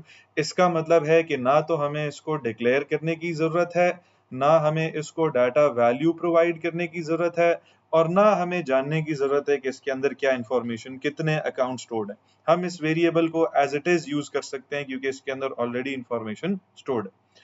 तो अभी तक आपने नोटिस किया होगा उसने आपसे क्वेश्चन नहीं किया, बल्कि आपको इंफॉर्मेशन सारी प्रोवाइड की है, सिचुएशन अवेयरनेस आपको प्रोवाइड की है। कहता है, अब सवाल करता है, कहता है जी write a program that meets the following requirements. अच्छा, ये मैं आपको पहले भी बता चुका हूँ, रिक्वायरमेंट्स वो बड़ा क्लियरली आपको बुलेट पॉइंट्स में स्टेट करता है मोस्टली। तो बुलेट पॉइंट्स में रिक्वायरमेंट्स बड़ी इजी हो जाती हैं एक एक फुलफिल करना। पहला बुलेट पॉइंट इज आपके पास checks the account ID exists and the name and password entered by the account holder match the name and password stored in the account before any action can take place। यानी कुछ भी होने से पहले एक तो आपने देखना है कि आपके पास जो अकाउंट आईडी है वो एग्जिस्ट करती भी है कि नहीं करती। किस में केस में एग्जिस्ट नहीं करेगी? अकाउंट्स हमारे पास मौजूद हैं बच्चों 1 से लेकर साइज तक। अब ये साइज 40 भी हो सकता है, 50 भी हो सकता है, 1 मिलियन भी हो सकता है, इससे हमें कोई गर्ज नहीं। लेकिन जो हमारे पास अकाउंट आईडीज हैं वो 1 से लेकर साइज तक मौजूद है। इससे लेसर कोई भी अकाउंट आईडी अगर आपने इनपुट की तो इट विल बी इनवैलिड, या इससे ग्रेटर अगर आपने साइज से ग्रेटर कोई भी अकाउंट आईडी इनपुट की तो इट इज आल्सो इनवैलिड। यानी इस रेंज से बाहर जो भी अकाउंट आईडी इनपुट होगी वो कंसिडर होगी as an invalid account ID. ठीक है, तो ये आपके पास वो एग्जिस्टेंस चेक होगी, एग्जिस्ट कर रही है कि नहीं कर रही। अच्छा, उसी के साथ साथ you also have to check, एक लूप लगा के देखेंगे कि जो यूजर ने नाम इनपुट किया है और जो पासवर्ड इनपुट किया है वो कहाँ पे मैच कर रहे हैं। अगर नाम या पासवर्ड में से कुछ भी मैच ना करता हुआ तो हम एक सूटेबल एरर मैसेज शो कर देंगे। ठीक है जी। सो दिस इज द पहला बुलेट पॉइंट जिसमें हमने वेरीफाई करना है कि कस्टमर ऑथेंटिक है कि नहीं है। सेकेंड बुलेट पॉइंट कहता है ये क्या करेगा, डिस्प्ले करेगा a menu showing 4 actions available for the account holder to choose from. वो 4 एक्शंस क्या होंगे? या वो अपना बैलेंस डिस्प्ले कर सकता है, विड्रॉ मनी कर सकता है, डिपॉजिट कर सकता है, या वो एग्जिट करेगा। तो ये 4 ऑप्शंस यूजर को शो होंगे। This is the second requirement of the program. Third requirement of the program is के allows an action to be chosen and completed, यानी यूजर इसमें से कोई भी एक काम चूज करके कंप्लीट कर सकता है। each action is completed by a procedure बच्चों. Now this is the actual task जो कि आपको करना है with the parameter of the account ID. अब procedures specifically इससे मिलती जुलती एग्जाम्पल के लिए हम बहुत दफा कर चुके हैं. तो आपने डिस्प्ले बैलेंस के लिए एक अलग प्रोसीजर बनाना है, विड्रॉ मनी के लिए एक अलग प्रोसीजर बनाना है, डिपॉजिट मनी के लिए एक अलग प्रोसीजर बनाना है. Exit is a simple task, उसके लिए आप बनाए ना बनाए it is totally up to you, लेकिन बना दें सब टास्क को उसने कहा है तो हमें बेहतर होगा. कहता है you must use pseudo code और प्रोग्राम कोड. प्रोग्राम कोड हम अभी नहीं सीखते, A2 में सीखते हैं, तो आप सूडो कोड इस्तेमाल करते हुए इसको लिखेंगे. और कहता है कि उसके साथ साथ you have to add comments to explain how your code works. ये बहुत जरूरी बात है क्योंकि प्रोग्रामिंग में आपके पास मल्टीपल पॉसिबल आंसर्स होते हैं, हर बंदा खुद सोचकर अपनी तरफ से जवाब लिखता है. तो ये कमेंट्स एग्जामिनर को हेल्प करेंगे इन अंडरस्टैंडिंग कि आपने क्या लिखा है. तो these are basically to improve आपका case in front of the examiner. कहते हैं all inputs and outputs must contain suitable messages. ये हम शुरू से आदत बना के आए हैं कि हम प्रॉम्प्ट्स लाजमी देते हैं. फिर कहते हैं you only need to declare any local arrays and local variables that you use. Local और ग्लोबल में फर्क क्या होता था? किसी प्रोसीजर या फंक्शन के अंदर वेरिएबल बनाए जाएं तो वो लोकल कहलाते हैं क्योंकि वो सिर्फ उस फंक्शन या प्रोसीजर की लोकेलिटी के अंदर एग्जिस्ट करते हैं. फंक्शन या प्रोसीजर से बाहर वेरिएबल बनाया जाए तो that is called global variable. ठीक है, तो वो हमें कह रहे हैं कि you do not need to declare and initialize the data in the global arrays. इसका मतलब ये फंक्शन से कहीं बाहर प्रोसीजर से बनी थी और ना आपको उनको डिक्लेयर करना है, वो कह रहा है, ना आपको उनको इनिशियलाइज करना है. और वो क्या क्या आपके पास अकाउंट की 2D एरे थी, अकाउंट डिटेल्स की 2D एरे थी और साइज का वेरिएबल था. इन तीनों चीजों को ना आपने डिक्लेयर करना है ना आपने इनिशियलाइज करना है. तो सबसे पहले बिफोर गोइंग एनीवेयर बच्चों, understanding the question, extracting the useful information is very important. ये देखो इस तरह मार्किंग्स करेंगे आप, अपनी चीजें इसमें से एक्सट्रैक्ट करेंगे, तभी आप बेटर अंडरस्टैंड कर पाएंगे कि एग्जामिनर आपसे चाह क्या रहा है. अब बाय द इंफॉर्मेशन जो कि मैंने यहाँ से गैदर की, हमें टोटल 3 काम करने हैं. एक काम हमें प्रोसीजर्स बनाने हैं फॉर दीज 4 डिफरेंट टास्क्स. दूसरा काम हमें चेक करना है कि वैलिड कस्टमर है कि नहीं. तीसरा काम हमने उस एक्शन को कंप्लीट करवाना है इन आवर मेन प्रोग्राम. तो इन सब चीजों को हमें अब फुलफिल करना है. तो इफ यू वांट तो आप शुरू डायरेक्ट मेन प्रोग्राम से कर सकते हैं, लेकिन अगर आप चाहें तो आप प्रोसीजर्स से भी कर सकते हैं. जैसे if I start from the procedures, ये 4 प्रोसीजर्स हमें चाहिए होंगे, एक बैलेंस के लिए, एक विड्रॉल के लिए, एक डिपॉजिट के लिए, एक एग्जिट के लिए. लेकिन विड्रॉल के time we have to check, एक बहुत उसने हमें इंपॉर्टेंट इंफॉर्मेशन ऊपर प्रोवाइड की थी कि आपके पास ये देखिए, ये लाइन उसने हमें बताई थी कि suitable error messages must be displayed if withdrawal cannot take place. withdrawal कब नहीं पॉसिबल होगा? अगर ओवरड्राफ्ट लिमिट या size of the withdrawal is exceeded. ठीक है जी. तो हम अगर एक एक करके प्रोसीजर्स बनाना शुरू करें तो पहला हमारे पास प्रोसीजर कुछ ऐसे बनेगा. सबसे पहले हम हेडर ऑफ द फंक्शन या प्रोसीजर डिफाइन करते हैं जिसमें वो कीवर्ड होता है, उसी तरह उसका नाम होता है. तो मैं इसका नाम रख देता हूँ, सपोज कीजिए हमारे पास शो बैलेंस. ठीक है जी, आप डिस्प्ले बैलेंस, व्यू बैलेंस, कोई भी नाम रख सकते हैं. और इन सब प्रोसीजर्स में जो पैरामीटर है वो हमें ऑलरेडी बता चुका है सवाल में, account ID is the parameter. तो यहाँ पे मैं अकाउंट आईडी को एज अ पैरामीटर पास करूंगा और ये हम ऊपर देख चुके हैं फ्रॉम हिज सैंपल वैल्यू, ये एक इंटीजर वैल्यू है बच्चों ऐसे. और इस प्रोसीजर ने क्या करना है? डिस्प्ले बैलेंस करना है. तो ये सिंपली क्या करेगा? ये आउटपुट करेगा बैलेंस को. अब बैलेंस आपके पास कहाँ पे पड़ा हुआ है? बैलेंस एक एरे में पड़ा हुआ है जिसको आपको डिक्लेयर करने की जरूरत नहीं है. ये अगर आप देखें तो आपके पास ये जो एरे है, इसके इस कॉलम में आपके पास बैलेंस पड़ा हुआ है. अब ये जो पूरा बैलेंस पड़ा हुआ है in the first column of this array, इस एरे का नाम था हमारे पास अकाउंट डिटेल्स बच्चों. अकाउंट डिटेल्स के पहले कॉलम में आपके पास हमेशा याद रखिएगा बैलेंस पड़ा हुआ है. और किस कस्टमर का बैलेंस देखना है वो देखो, वो अकाउंट आईडी उसने पास किया. तो हम यहाँ से सिंपली आउटपुट कर देंगे अकाउंट डिटेल से एरे से वैल्यूज उठाकर. अब वो हमें कैसे पता चलेंगी? पहला इंडेक्स रो नंबर क्या है, वो जो भी अकाउंट आईडी पास हुई है उस रो नंबर पे जाके आपने वैल्यू देखनी. और बैलेंस किस कॉलम में पड़ा हुआ है? अभी हमने देखा कॉलम 1 में पड़ा हुआ है. तो यहां से ये सिंपली क्या करेगा? आपके पास आपके बैलेंस को आउटपुट कर देगा, डिस्प्ले कर देगा टू द यूजर, और ये प्रोसीजर सिर्फ इतना सा खत्म हो जाएगा। नाउ टू ऐड कमेंट्स हम क्या करते हैं, ऐसे डबल फॉरवर्ड स्लैश लगाते हैं और ये हम लिखेंगे हमारे पास this is the procedure to, next line पे आए तो नेक्स्ट लाइन पे दोबारा डबल स्लैश लगाएंगे, this is the procedure to display balance हमारे पास। ठीक है जी, तो दिस इज द कमेंट जो कि मैंने ऐड किया to further clarify my position. इसी तरह सेकंड हमें चाहिए होगा प्रोसीजर टू विड्रॉ मनी। अच्छा, आप जिस ऑर्डर में प्रोसीजर्स बनाते हैं वो ऑर्डर मैटर नहीं करता, हाँ उसको प्रोग्राम में कॉल किस ऑर्डर में कर रहे हैं वो मैटर करता है। तो अगर मैं चाहूं तो मैं पहले एग्जिट का बना दूं, फिर डिपॉजिट का बना दूं, फिर विड्रॉ का बना दूं, फिर डिस्प्ले का बना दूं। अच्छा, लेट्स कीप इट सिंपल, पहले मैं जरा डिपॉजिट मनी का बना देता हूँ। डिपॉजिट मनी क्या होगा कि आपने बैंक में पैसे ऐड करने हैं, तो हम एक और प्रोसीजर बनाएंगे ऐसे करके, इसको हम कह देते हैं प्रोसीजर, और इसको नाम हम चलो डिपॉजिट ही देते हैं।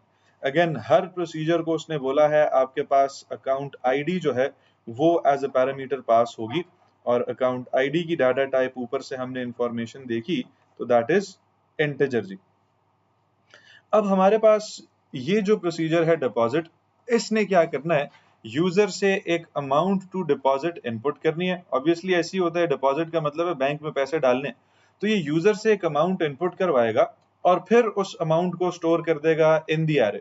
तो हमारे पास उस अमाउंट को इनपुट करने के लिए इन दिस प्रोसीजर बच्चों एक वेरिएबल भी होना चाहिए, तो हम वेरिएबल अमाउंट के नाम से बना देंगे।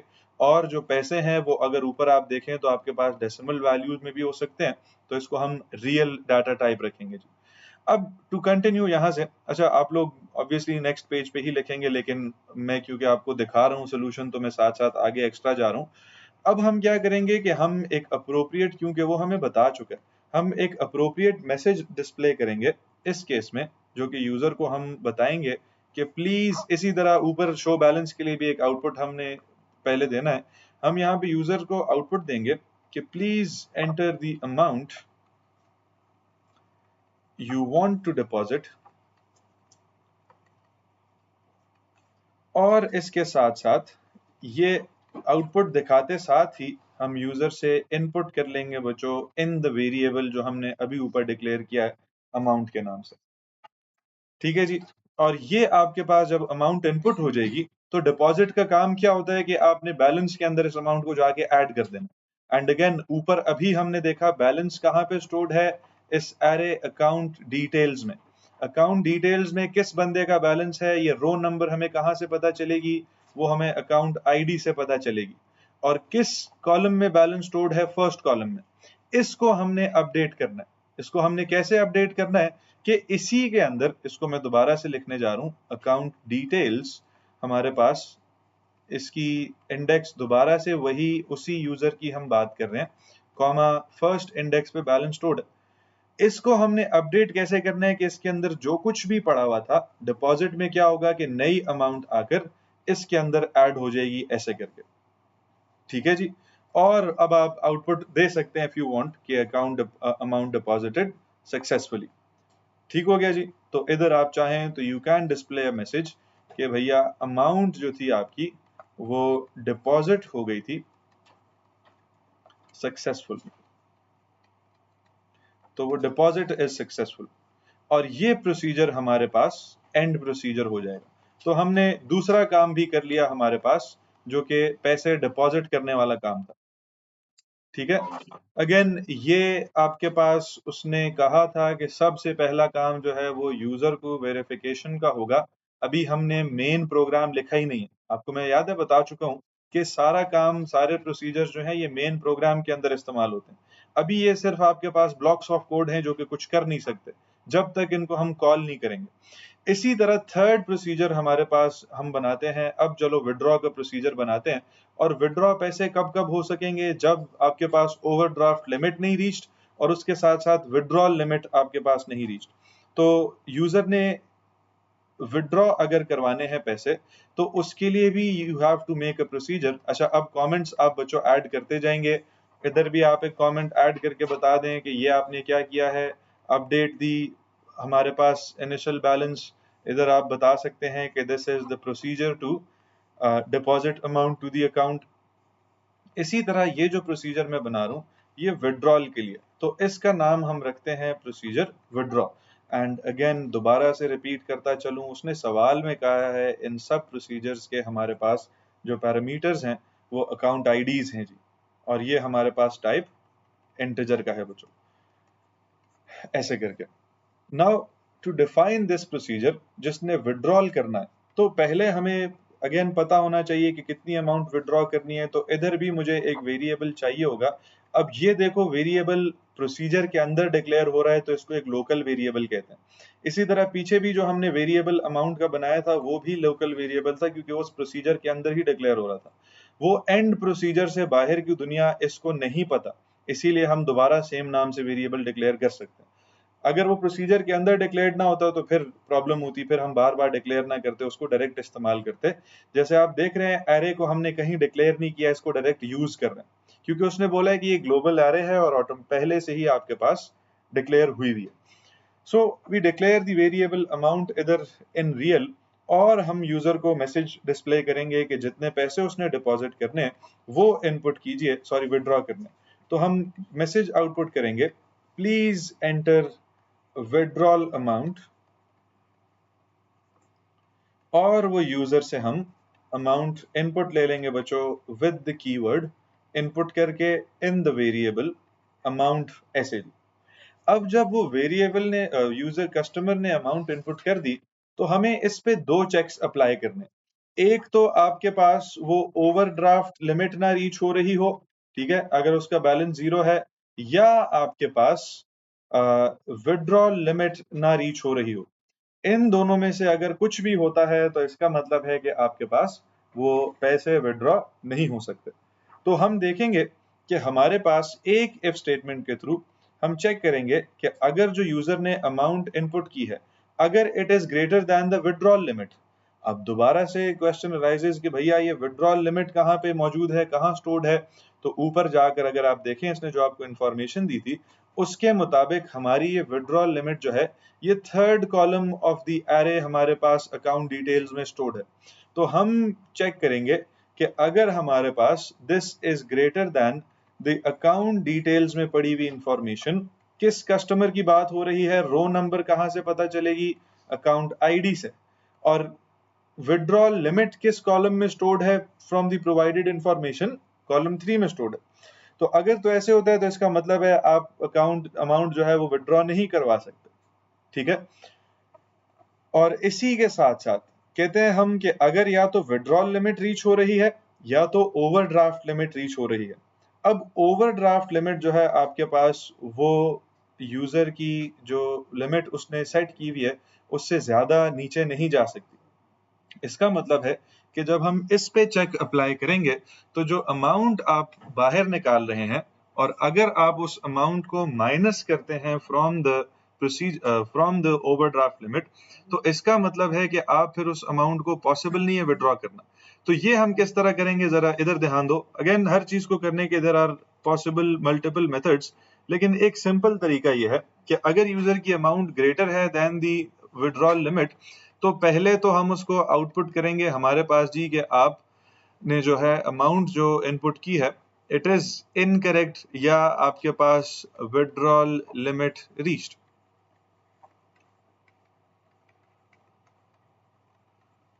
इसी तरह अगर आपके पास ऐसा नहीं है तो हम उस केस में चेक करेंगे कि अगर हमारे पास जो यूजर ने अमाउंट इनपुट की है अगर उस अमाउंट को हम माइनस करें फ्रॉम द यूजर का बैलेंस, यानी अगर मैं इस अमाउंट को माइनस कर दूं from the balance of the user. अच्छा, इसको इधर से ऐसे करने की बजाय आप सिंपली ऐसे भी कर सकते हैं इफ यू वांट। तो एल्स स्टेटमेंट में पहले आप इसको कैलकुलेट कर लें कि आपके पास अमाउंट को हम माइनस करें फ्रॉम द बैलेंस। बैलेंस हमारे पास अगेन कहाँ पे स्टोर्ड है, वही अकाउंट डिटेल्स की एरे में। रो नंबर क्या है वो अकाउंट आईडी बताएगा, और कॉलम नंबर क्या है आपके पास for the balance, column number 1 है। इसको मैं वापस अमाउंट में ही स्टोर कर देता हूं इस केस में। अगर हमारे पास इफ इस केस में ये जो अमाउंट है after being removed from the हमारे पास द बैलेंस, अगर आपके पास ये अमाउंट गिर जाती है is lesser than the overdraft limit. ठीक है, ऊपर तो हमने देख लिया कि विड्रॉल लिमिट ना रीच हो रही हो। अगर विड्रॉल लिमिट नहीं रीच हो रही तो अब हम चेक करेंगे कि जब हमने माइनस किया और हो सकता है वो नया बैलेंस अमाउंट जो है वो हमारे पास नेगेटिव में आए। ठीक है, तो अब आपके पास जो वैल्यू आएगी ऑफ द अमाउंट, अगर it is lesser than the overdraft limit, overdraft limit again बच्चों कहां पे स्टोर्ड है, अकाउंट डिटेल्स में ही। रो नंबर कौन बताएगा, अकाउंट आईडी बताएगा। और किस कॉलम में ओवरड्राफ्ट लिमिट स्टोर्ड है, कॉलम 2 में। अगर आपके पास ऐसे होता है कि ओवरड्राफ्ट लिमिट से नीचे चली गई है अमाउंट, तो इस केस में हम एक मैसेज आउटपुट करेंगे सिंपली कि आपके पास ये ओवरड्राफ्ट लिमिट रीच्ड। कमेंट्स साथ साथ आप ऐड करते जाएंगे। और ये इफ हमारे पास अगर ऐसा हो गया तो ये देन पार्ट पे हम जाएंगे, नहीं तो हम एल्स पार्ट पे जाएंगे। और एल्स पार्ट पे जाके हमने क्या करना, उस पैसे को विड्रॉ करना है। तो हमारे पास जो भी पैसे थे वो हमने विड्रॉ करके अकाउंट डिटेल्स को अपडेट कर देना है। तो हमने एक तो इधर भी किया हुआ है, या तो हम डायरेक्ट ऐसे कर सकते हैं कि हमारे पास जब हमने उसको माइनस करके अमाउंट में स्टोर कर दिया तो हम सिंपली इसी को वापस पास कर दें टू दी बैलेंस। तो मेरे पास ऐसे जाएगा अकाउंट डिटेल्स के अंदर जो भी वैल्यू थी, अगेन किसके अंदर थी, अकाउंट आईडी रो बताएगा, कॉमा 1 जो है वो कॉलम बताएगा ऑफ द बैलेंस। ये अमाउंट उसके अंदर हम स्टोर कर देंगे। अब बच्चों दिस इज उस केस में जब आपने पहले से अमाउंट में से बैलेंस माइनस कर लिया to get the new balance. ठीक है, तो मैंने इसीलिए डायरेक्ट वही अमाउंट जो माइनस हुई थी वो पास कर दी टू द बैलेंस। अगर आपने ऐसे नहीं किया तो यहाँ पे आप वो account details balance minus amount करेंगे। ठीक हो गया जी। और इधर आप एक सूटेबल एरर मैसेज आउटपुट, एक सूटेबल मैसेज प्रॉम्प्ट आउटपुट कर देंगे कि आपके पास अमाउंट विड्रॉन जी, ऐसे करके बच्चों। और ये इफ आपके पास एंड इफ हो जाएगा। इसी तरह आफ्टर दैट ये आउटर इफ भी आपके पास एंड इफ हो जाएगा। और विड्रॉल में सिर्फ ये दो चीजें हमें चेक करनी थी, तो उसके बाद हमारा ये जो प्रोसीजर है ये भी ऐसे करके इधर एंड प्रोसीजर हो जाएगा जी। So this is our procedure to withdraw the amount. Again alternate तरीके हैं इसको सॉल्व करने के, अगर आपने किसी डिफरेंट तरीके से किया है तो, और वो अगर ठीक है तो इट्स टोटली फाइन जी। अच्छा, इसी तरह आगे इन द क्वेश्चन अगर हम देखें तो हमारे पास एक तो सेपरेटली हर किसी के लिए हमें मॉड्यूल्स बनाने थे, प्रोसीजर्स हमने बना लिए। दूसरा काम हमने चेक करना था कि हमारे पास वो जो कस्टमर है वो वैलिड भी है कि नहीं है। तो वैलिडिटी ऑफ द कस्टमर भी हमें चेक करनी है। तो उसके लिए वी विल राइट एक और मेथड, एक और प्रोसीजर टू चेक कि कस्टमर वैलिड है कि नहीं। और उसको हम वैलिड है या नहीं, दो ही पॉसिबल आंसर्स हैं तो उसको हम बूलियन रखेंगे। ठीक है, और हम चाहें तो उसको हम एक प्रोसीजर भी बना सकते हैं, उसको हम एक फंक्शन भी बना सकते हैं। फंक्शन अगर हम बताएंगे तो फंक्शन कुछ ना कुछ रिटर्न करता है, क्योंकि इसने यहाँ पे हमें बताया नहीं है, लेकिन it is up to you कि आप फंक्शन या प्रोसीजर जो भी बनाए। अगर मैं ऊपर सारा काम प्रोसीजर से करता आया हूं और मैं चाहूं तो मैं ये भी प्रोसीजर बना दूं तो इट इज टोटली फाइन। इसको मैं नाम देता हूं वैलिड का। एंड अगेन इसको account ID as a parameter pass होगी जो कि डाटा टाइप है इंटीजर वाली बच्चों, ऐसे करके। अब हमारे पास जब ये वैलिड का प्रोसीजर आएगा, इसने सिंपली क्या करना है कि आपको मैसेजेस शो करने हैं, आपको वैल्यूज बतानी है कि आपके पास जवाबात क्या आ रहे हैं। ठीक है, और उसके बाद आप लोगों ने देखना है कि आपके पास वैलिड है कि नहीं। तो ये जो अकाउंट आईडी इसको पास हुई, ये आपके पास प्रोसीजर चेक करेगा कि अगर ये अकाउंट आईडी जो है वो स्पेसिफाइड रेंज से बाहर हो। वो स्पेसिफाइड रेंज उसने आपको क्या बताई हुई थी, 1 से लेकर साइज तक। इसका मतलब है कि अगर आपके पास ये account ID is lesser than 1 से छोटी हुई, या आपके पास ये अकाउंट आईडी ग्रेटर हुई देन, आपके पास इसको पूरा अकाउंट आईडी लिखेंगे, देन द साइज का वेरिएबल, क्योंकि साइज में स्टोर्ड है आपके पास वो वैल्यू। तो इस केस में हम बताएंगे कि हमारे पास मैसेज आउटपुट होगा इनवैलिड अकाउंट आईडी। ठीक है जी। ये क्वेश्चंस बच्चों आप लोग रिपीटेडली करेंगे, बार बार करेंगे, तो ही आपके पास आपको इन चीजों की प्रैक्टिस बेहतर होगी, नहीं तो सिर्फ देख लेने से कुछ नहीं होता। अच्छा, इसी तरह अगर ऐसा नहीं है और अकाउंट आईडी वैलिड है तो हम एल्स केस में चले जाएंगे, और एल्स के केस में now we have to verify, we have to check कि जो अकाउंट आईडी इनपुट हो गई वैलिड अकाउंट आईडी थी। अब हम देखेंगे कि जब यूजर अपना नाम और पासवर्ड इनपुट करेगा वो वैलिड है कि नहीं। ठीक है, तो उसके लिए हम यूजर को मैसेजेस आउटपुट करेंगे। पहले पहले हम यूजर को बोलेंगे कि प्लीज इनपुट योर नेम, और वो नाम इनपुट करेगा। Now to input the name आपको प्रोसीजर के स्टार्ट में उसके लिए एक वेरिएबल डिक्लेयर करना पड़ेगा जी, जिसमें आप उससे इनपुट लेंगे। Now this is your task जो कि आपने करना है। तो ऐसे हम इनपुट वेरिएबल में, नेम के वेरिएबल में इनपुट ले लेंगे टू चेक कि वो नाम वैलिड इनपुट करता है कि नहीं। और इसी तरह एक दूसरे मैसेज के थ्रू हम उसको बताएंगे कि प्लीज इनपुट योर पासवर्ड, और हम लोग एक और वेरिएबल ऊपर आप डिक्लेयर करेंगे जिसके थ्रू आप इनपुट ले लेंगे यूजर से उसका पासवर्ड। ये बच्चों अभी वैल्यूज इनपुट करेगा। हमें सवाल में क्या कह रहा था, अगर वापस ऊपर आए तो आपके पास ये पहला बुलेट पॉइंट पढ़ो, देखो क्या कहता है। कहते हैं कि checks the account ID exists, हमने एग्जिस्टेंस चेक कर ली उसकी, and the name and the password entered by the account holder, जो अभी उसने नेम और पासवर्ड एंटर किया, match the name and the password stored in the account की एरे। तो हमें ये भी चेक करना है कि हमारे पास किसी न किसी इंडेक्स ऑफ द एरे के अंदर ये वैल्यू स्टोर्ड होनी चाहिए, जो अकाउंट आईडी पास हुई है उसके मुताबिक जी। ठीक है, तो हमारे पास हमने एक काम तो ये किया कि उसकी पहले देख लिया कि वैलिड रेंज में एग्जिस्ट करती है वो अकाउंट आईडी कि नहीं।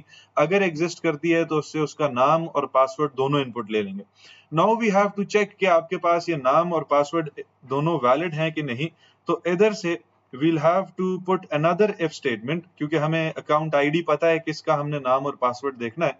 तो हम सिंपली देखेंगे कि अगर हमारे पास जो नाम इनपुट किया है it is not equal to the name in the array, array का नाम क्या है, अकाउंट। किस यूजर की बात हो रही है वो रो नंबर कौन बताएगा, अकाउंट आईडी। और नाम किस कॉलम में स्टोर्ड है, ऊपर जाके अगर आप देखें तो कॉलम 1 में उसने कहा था नाम स्टोर्ड है। अगर ऐसा हो गया या आपके पास पासवर्ड मैच न किया, हम और लगा के देखेंगे, या आपके पास password is not equal to the account की इंफॉर्मेशन। अगेन किसका अकाउंट नंबर आप देख रहे हैं, अकाउंट आईडी बताएगा उसका रो नंबर, और कॉलम 2 बताएगा आपके पास उसका जो भी पासवर्ड है। कॉलम 1 में नाम स्टोर्ड है, कॉलम 2 में पासवर्ड स्टोर्ड है। ये ऊपर हम लोग फॉर रफ वर्किंग ये बच्चों सैंपल एक ऐसे लिस्ट बना के आ चुके हैं। कॉलम 1 में आपके पास नेम स्टोर्ड है, कॉलम 2 में आपके पास पासवर्ड स्टोर्ड है। ठीक है जी, तो ऐसे करके हम देखेंगे कि अगर आपके पास नाम या पासवर्ड में से कुछ मैच नहीं करता तो उस केस में हमने यूजर को अप्रोप्रिएट एरर मैसेज आउटपुट करना। ठीक है, तो हम आउटपुट करेंगे इस केस में कि आपके पास नेम या पासवर्ड जो है दे आर नॉट करेक्ट, ऐसे करके। और हमारे पास अगर ऐसा नहीं है तो उस केस में हम बोलेंगे कि जी हमारे पास वो जो यूजर का नाम और पासवर्ड है दैट इज वैलिड। ठीक है, इट इज नॉट इनवैलिड।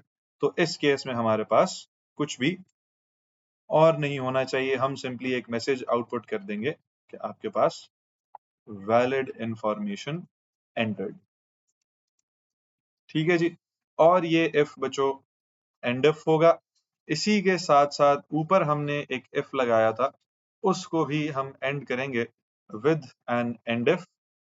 आप लोगों ने लाइंस पे ही कोड लिखना है क्योंकि मैं आपको कोड समझा रहा हूं इसीलिए कंसेक्यूटिवली लिख रहा हूं, और ये प्रोसीजर खत्म हो जाएगा with the keywords and procedure. अब हमने दो बुलेट पॉइंट्स का काम कंप्लीट कर लिया। एक बुलेट पॉइंट कह रहा था वैलिडिटी चेक करो, दूसरा बुलेट पॉइंट कह रहा था कि आप जो है इन सब के वो बना के दिखाइए प्रोसीजर। थर्ड बुलेट पॉइंट कह रहे हैं कि आप अब यूजर को अलाउ कीजिए कि वो इनमें से कोई एक एक्शन ले सके। ठीक है, तो now we will move to the main program बच्चों। कमेंट्स आप ऐड करते जाएंगे, मेन प्रोग्राम के लिए मैं ऐसे एक हेडिंग सी डाल दूंगा कि now this is the main program. और याद रखिएगा कंपाइलर्स, इंटरप्रेटर्स, जो भी प्रोग्राम ट्रांसलेटर्स होते हैं वो इधर से आगे की दुनिया को जानते हैं। तो जो प्रोसीजर फंक्शन इसके अंदर कॉल होगा वो उसको नजर आएगा, इससे ऊपर की इंफॉर्मेशन अभी नजर नहीं आ रही कंप्यूटर को। ठीक है जी। तो मेन प्रोग्राम में क्या होगा, हम यूजर से उसकी चॉइस इनपुट करवाएंगे। यूजर की चॉइस हमें 1 2 3 4 करके इनपुट करनी है, जैसे उसने ऊपर हमें बताया हुआ है। और 1 पे डिस्प्ले बैलेंस करना है, 2 पे विड्रॉ पैसे करने हैं, 3 पे हमने उसको डिपॉजिट करना है और 4 पे एग्जिट करना है। ठीक है जी। अच्छा, एग्जिट के लिए इफ यू वांट तो आप वो मेथड बना सकते हैं, इफ यू वांट तो आप ना भी बनाएं, तो it is up to you. अच्छा जी, तो हम यूजर को मैसेज आउटपुट करते हैं। आते हैं अपने मेन प्रोग्राम पे। मेन प्रोग्राम जरा मैं रेड से ही लिखने जा रहा हूं ताकि आपको डिफरेंस पता हो। हम यूजर की चॉइस इनपुट करेंगे तो उसके लिए we will have to declare a variable बच्चों चॉइस के नाम से, जो कि इंटीजर टाइप का होगा, जिसमें 1 से लेकर 4 तक वैल्यू स्टोर होंगे। हम एक मैसेज आउटपुट करेंगे टू द यूजर कि प्लीज इनपुट योर चॉइस। ठीक है। इसी तरह मैं एक दूसरा मैसेज देता हूं ताकि यूजर को पता हो चॉइसेस क्या क्या हैं। हम बताएंगे जी कि 1 फॉर आपके पास बैलेंस चेक, इसी तरह आपके पास 2 फॉर विड्रॉ डिपॉजिट, क्योंकि उसने ऊपर बताया हुआ डिपॉजिट के लिए 2। फिर आपके पास, एक सेकंड दोबारा कंफर्म कर लेते हैं, आपके पास 2 विड्रॉल के लिए, तो हम इधर डिपॉजिट की बजाय 2 विड्रॉल के लिए करेंगे। 2 फॉर विड्रॉल, इसी तरह 3 for deposit and 4 for exit. ये मैसेज आप कंप्लीट करेंगे। अब इसी के साथ साथ हमने क्या करना है, यूजर की चॉइस को इनपुट कर लेना है। इनपुट हमारे पास चॉइस, और जब तक यूजर की चॉइस 4 नहीं हो जाती तब तक उसने कहा है ये प्रोसेस आपका चलता रहेगा। अब ये प्रोसेस आपके पास पहले क्या है कि यूजर से आपने जैसे ही चॉइस इनपुट करवा ली तो आप देखेंगे कि आपके पास वो यूजर वैलिड है कि नहीं। सबसे पहले आपने ये देखना है। तो आपने इनपुट चॉइस करवाई। दूसरा, आप यूजर से बोलेंगे कि आफ्टर इनपुटिंग योर चॉइस अपना अकाउंट भी बताओ कि जिसमें आपका बैलेंस वगैरह चेक किया जाए। तो हम लिखेंगे please input your account ID, और यहां पे हम उससे इनपुट ले लेंगे उसकी अकाउंट आईडी। अब इस अकाउंट आईडी ने बच्चों पूरे के पूरे आपके पास प्रोग्राम में इस्तेमाल होना है। और हम क्या करेंगे कि हमारे पास कॉल करेंगे हम अपने प्रोसीजर वैलिड को, जो कि चेक करेगा कि आपके पास ये यूजर वैलिड है कि नहीं। कैसे चेक करेगा, हम इसको अकाउंट आईडी पास करेंगे। ये अपने, अब जब मैंने इसको कॉल किया ना तो अब ये मेरे कंप्यूटर को नजर आएगा कि अच्छा ये भी कोई प्रोसीजर है। ये क्या करेगा, ये सारे के सारे चेक्स जो हमने बोले अप्लाई करेगा। यूजर से उसका नाम इनपुट करेगा, पासवर्ड इनपुट करवाएगा और फिर चेक अप्लाई करेगा और देखेगा यूजर वैलिड है कि नहीं। उसके अलावा यूजर ने जब अपनी चॉइस इनपुट की तो उसके लिए, अच्छा ये ऑर्डर थोड़ा डिफरेंट होगा। आपकी जो चॉइस है वो बाद में इनपुट होगी और अकाउंट वैलिडिटी पहले चेक होगी। ये आपने स्वैप कर लेना है बच्चों, क्योंकि पहले वो वैलिड होगा तो फिर ही हम उसकी चॉइस इनपुट कर सकते हैं। अच्छा, इसी तरह नाउ जब उसने चॉइस इनपुट कर ली तो आपको 4 डिफरेंट ऑप्शंस में से चूज करना है। तो सिंपली आप ऐसे लगाएंगे जी केस ऑफ चॉइस करके। ठीक है, केस ऑफ हम इस्तेमाल कर रहे हैं। और इन केस वो 1 चूज करता है, वो 2 चूज करता है, 3 चूज करता है, 4 चूज करता है। इन सब केसेस में क्या होगा वो हमें दिखाना है।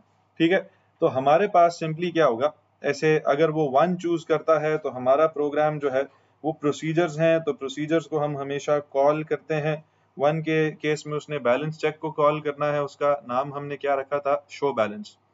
तो 1 के केस में ये कॉल करेगा to the procedure show balance, and again इस प्रोसीजर को पैरामीटर क्या पास होगा, अकाउंट आईडी। इसी तरह 2 के केस में ये कॉल करेगा किसको, विड्रॉल को। तो हमारे पास इसका नाम ऐसे आएगा विड्रॉ, पैरामीटर क्या पास होगा इसको जी, अकाउंट आईडी ऐसे करके। 3 के केस में ये कॉल करेगा आपके पास डिपॉजिट को, तो डिपॉजिट को कॉल जाएगी और पैरामीटर क्या जाएगा इसके पास, अकाउंट आईडी बच्चों ऐसे करके। 4 के केस में आउट सिस्टम एग्जिट करेगा, तो इसमें आप सिंपली आउटपुट कर दें एग्जिटिंग द सिस्टम,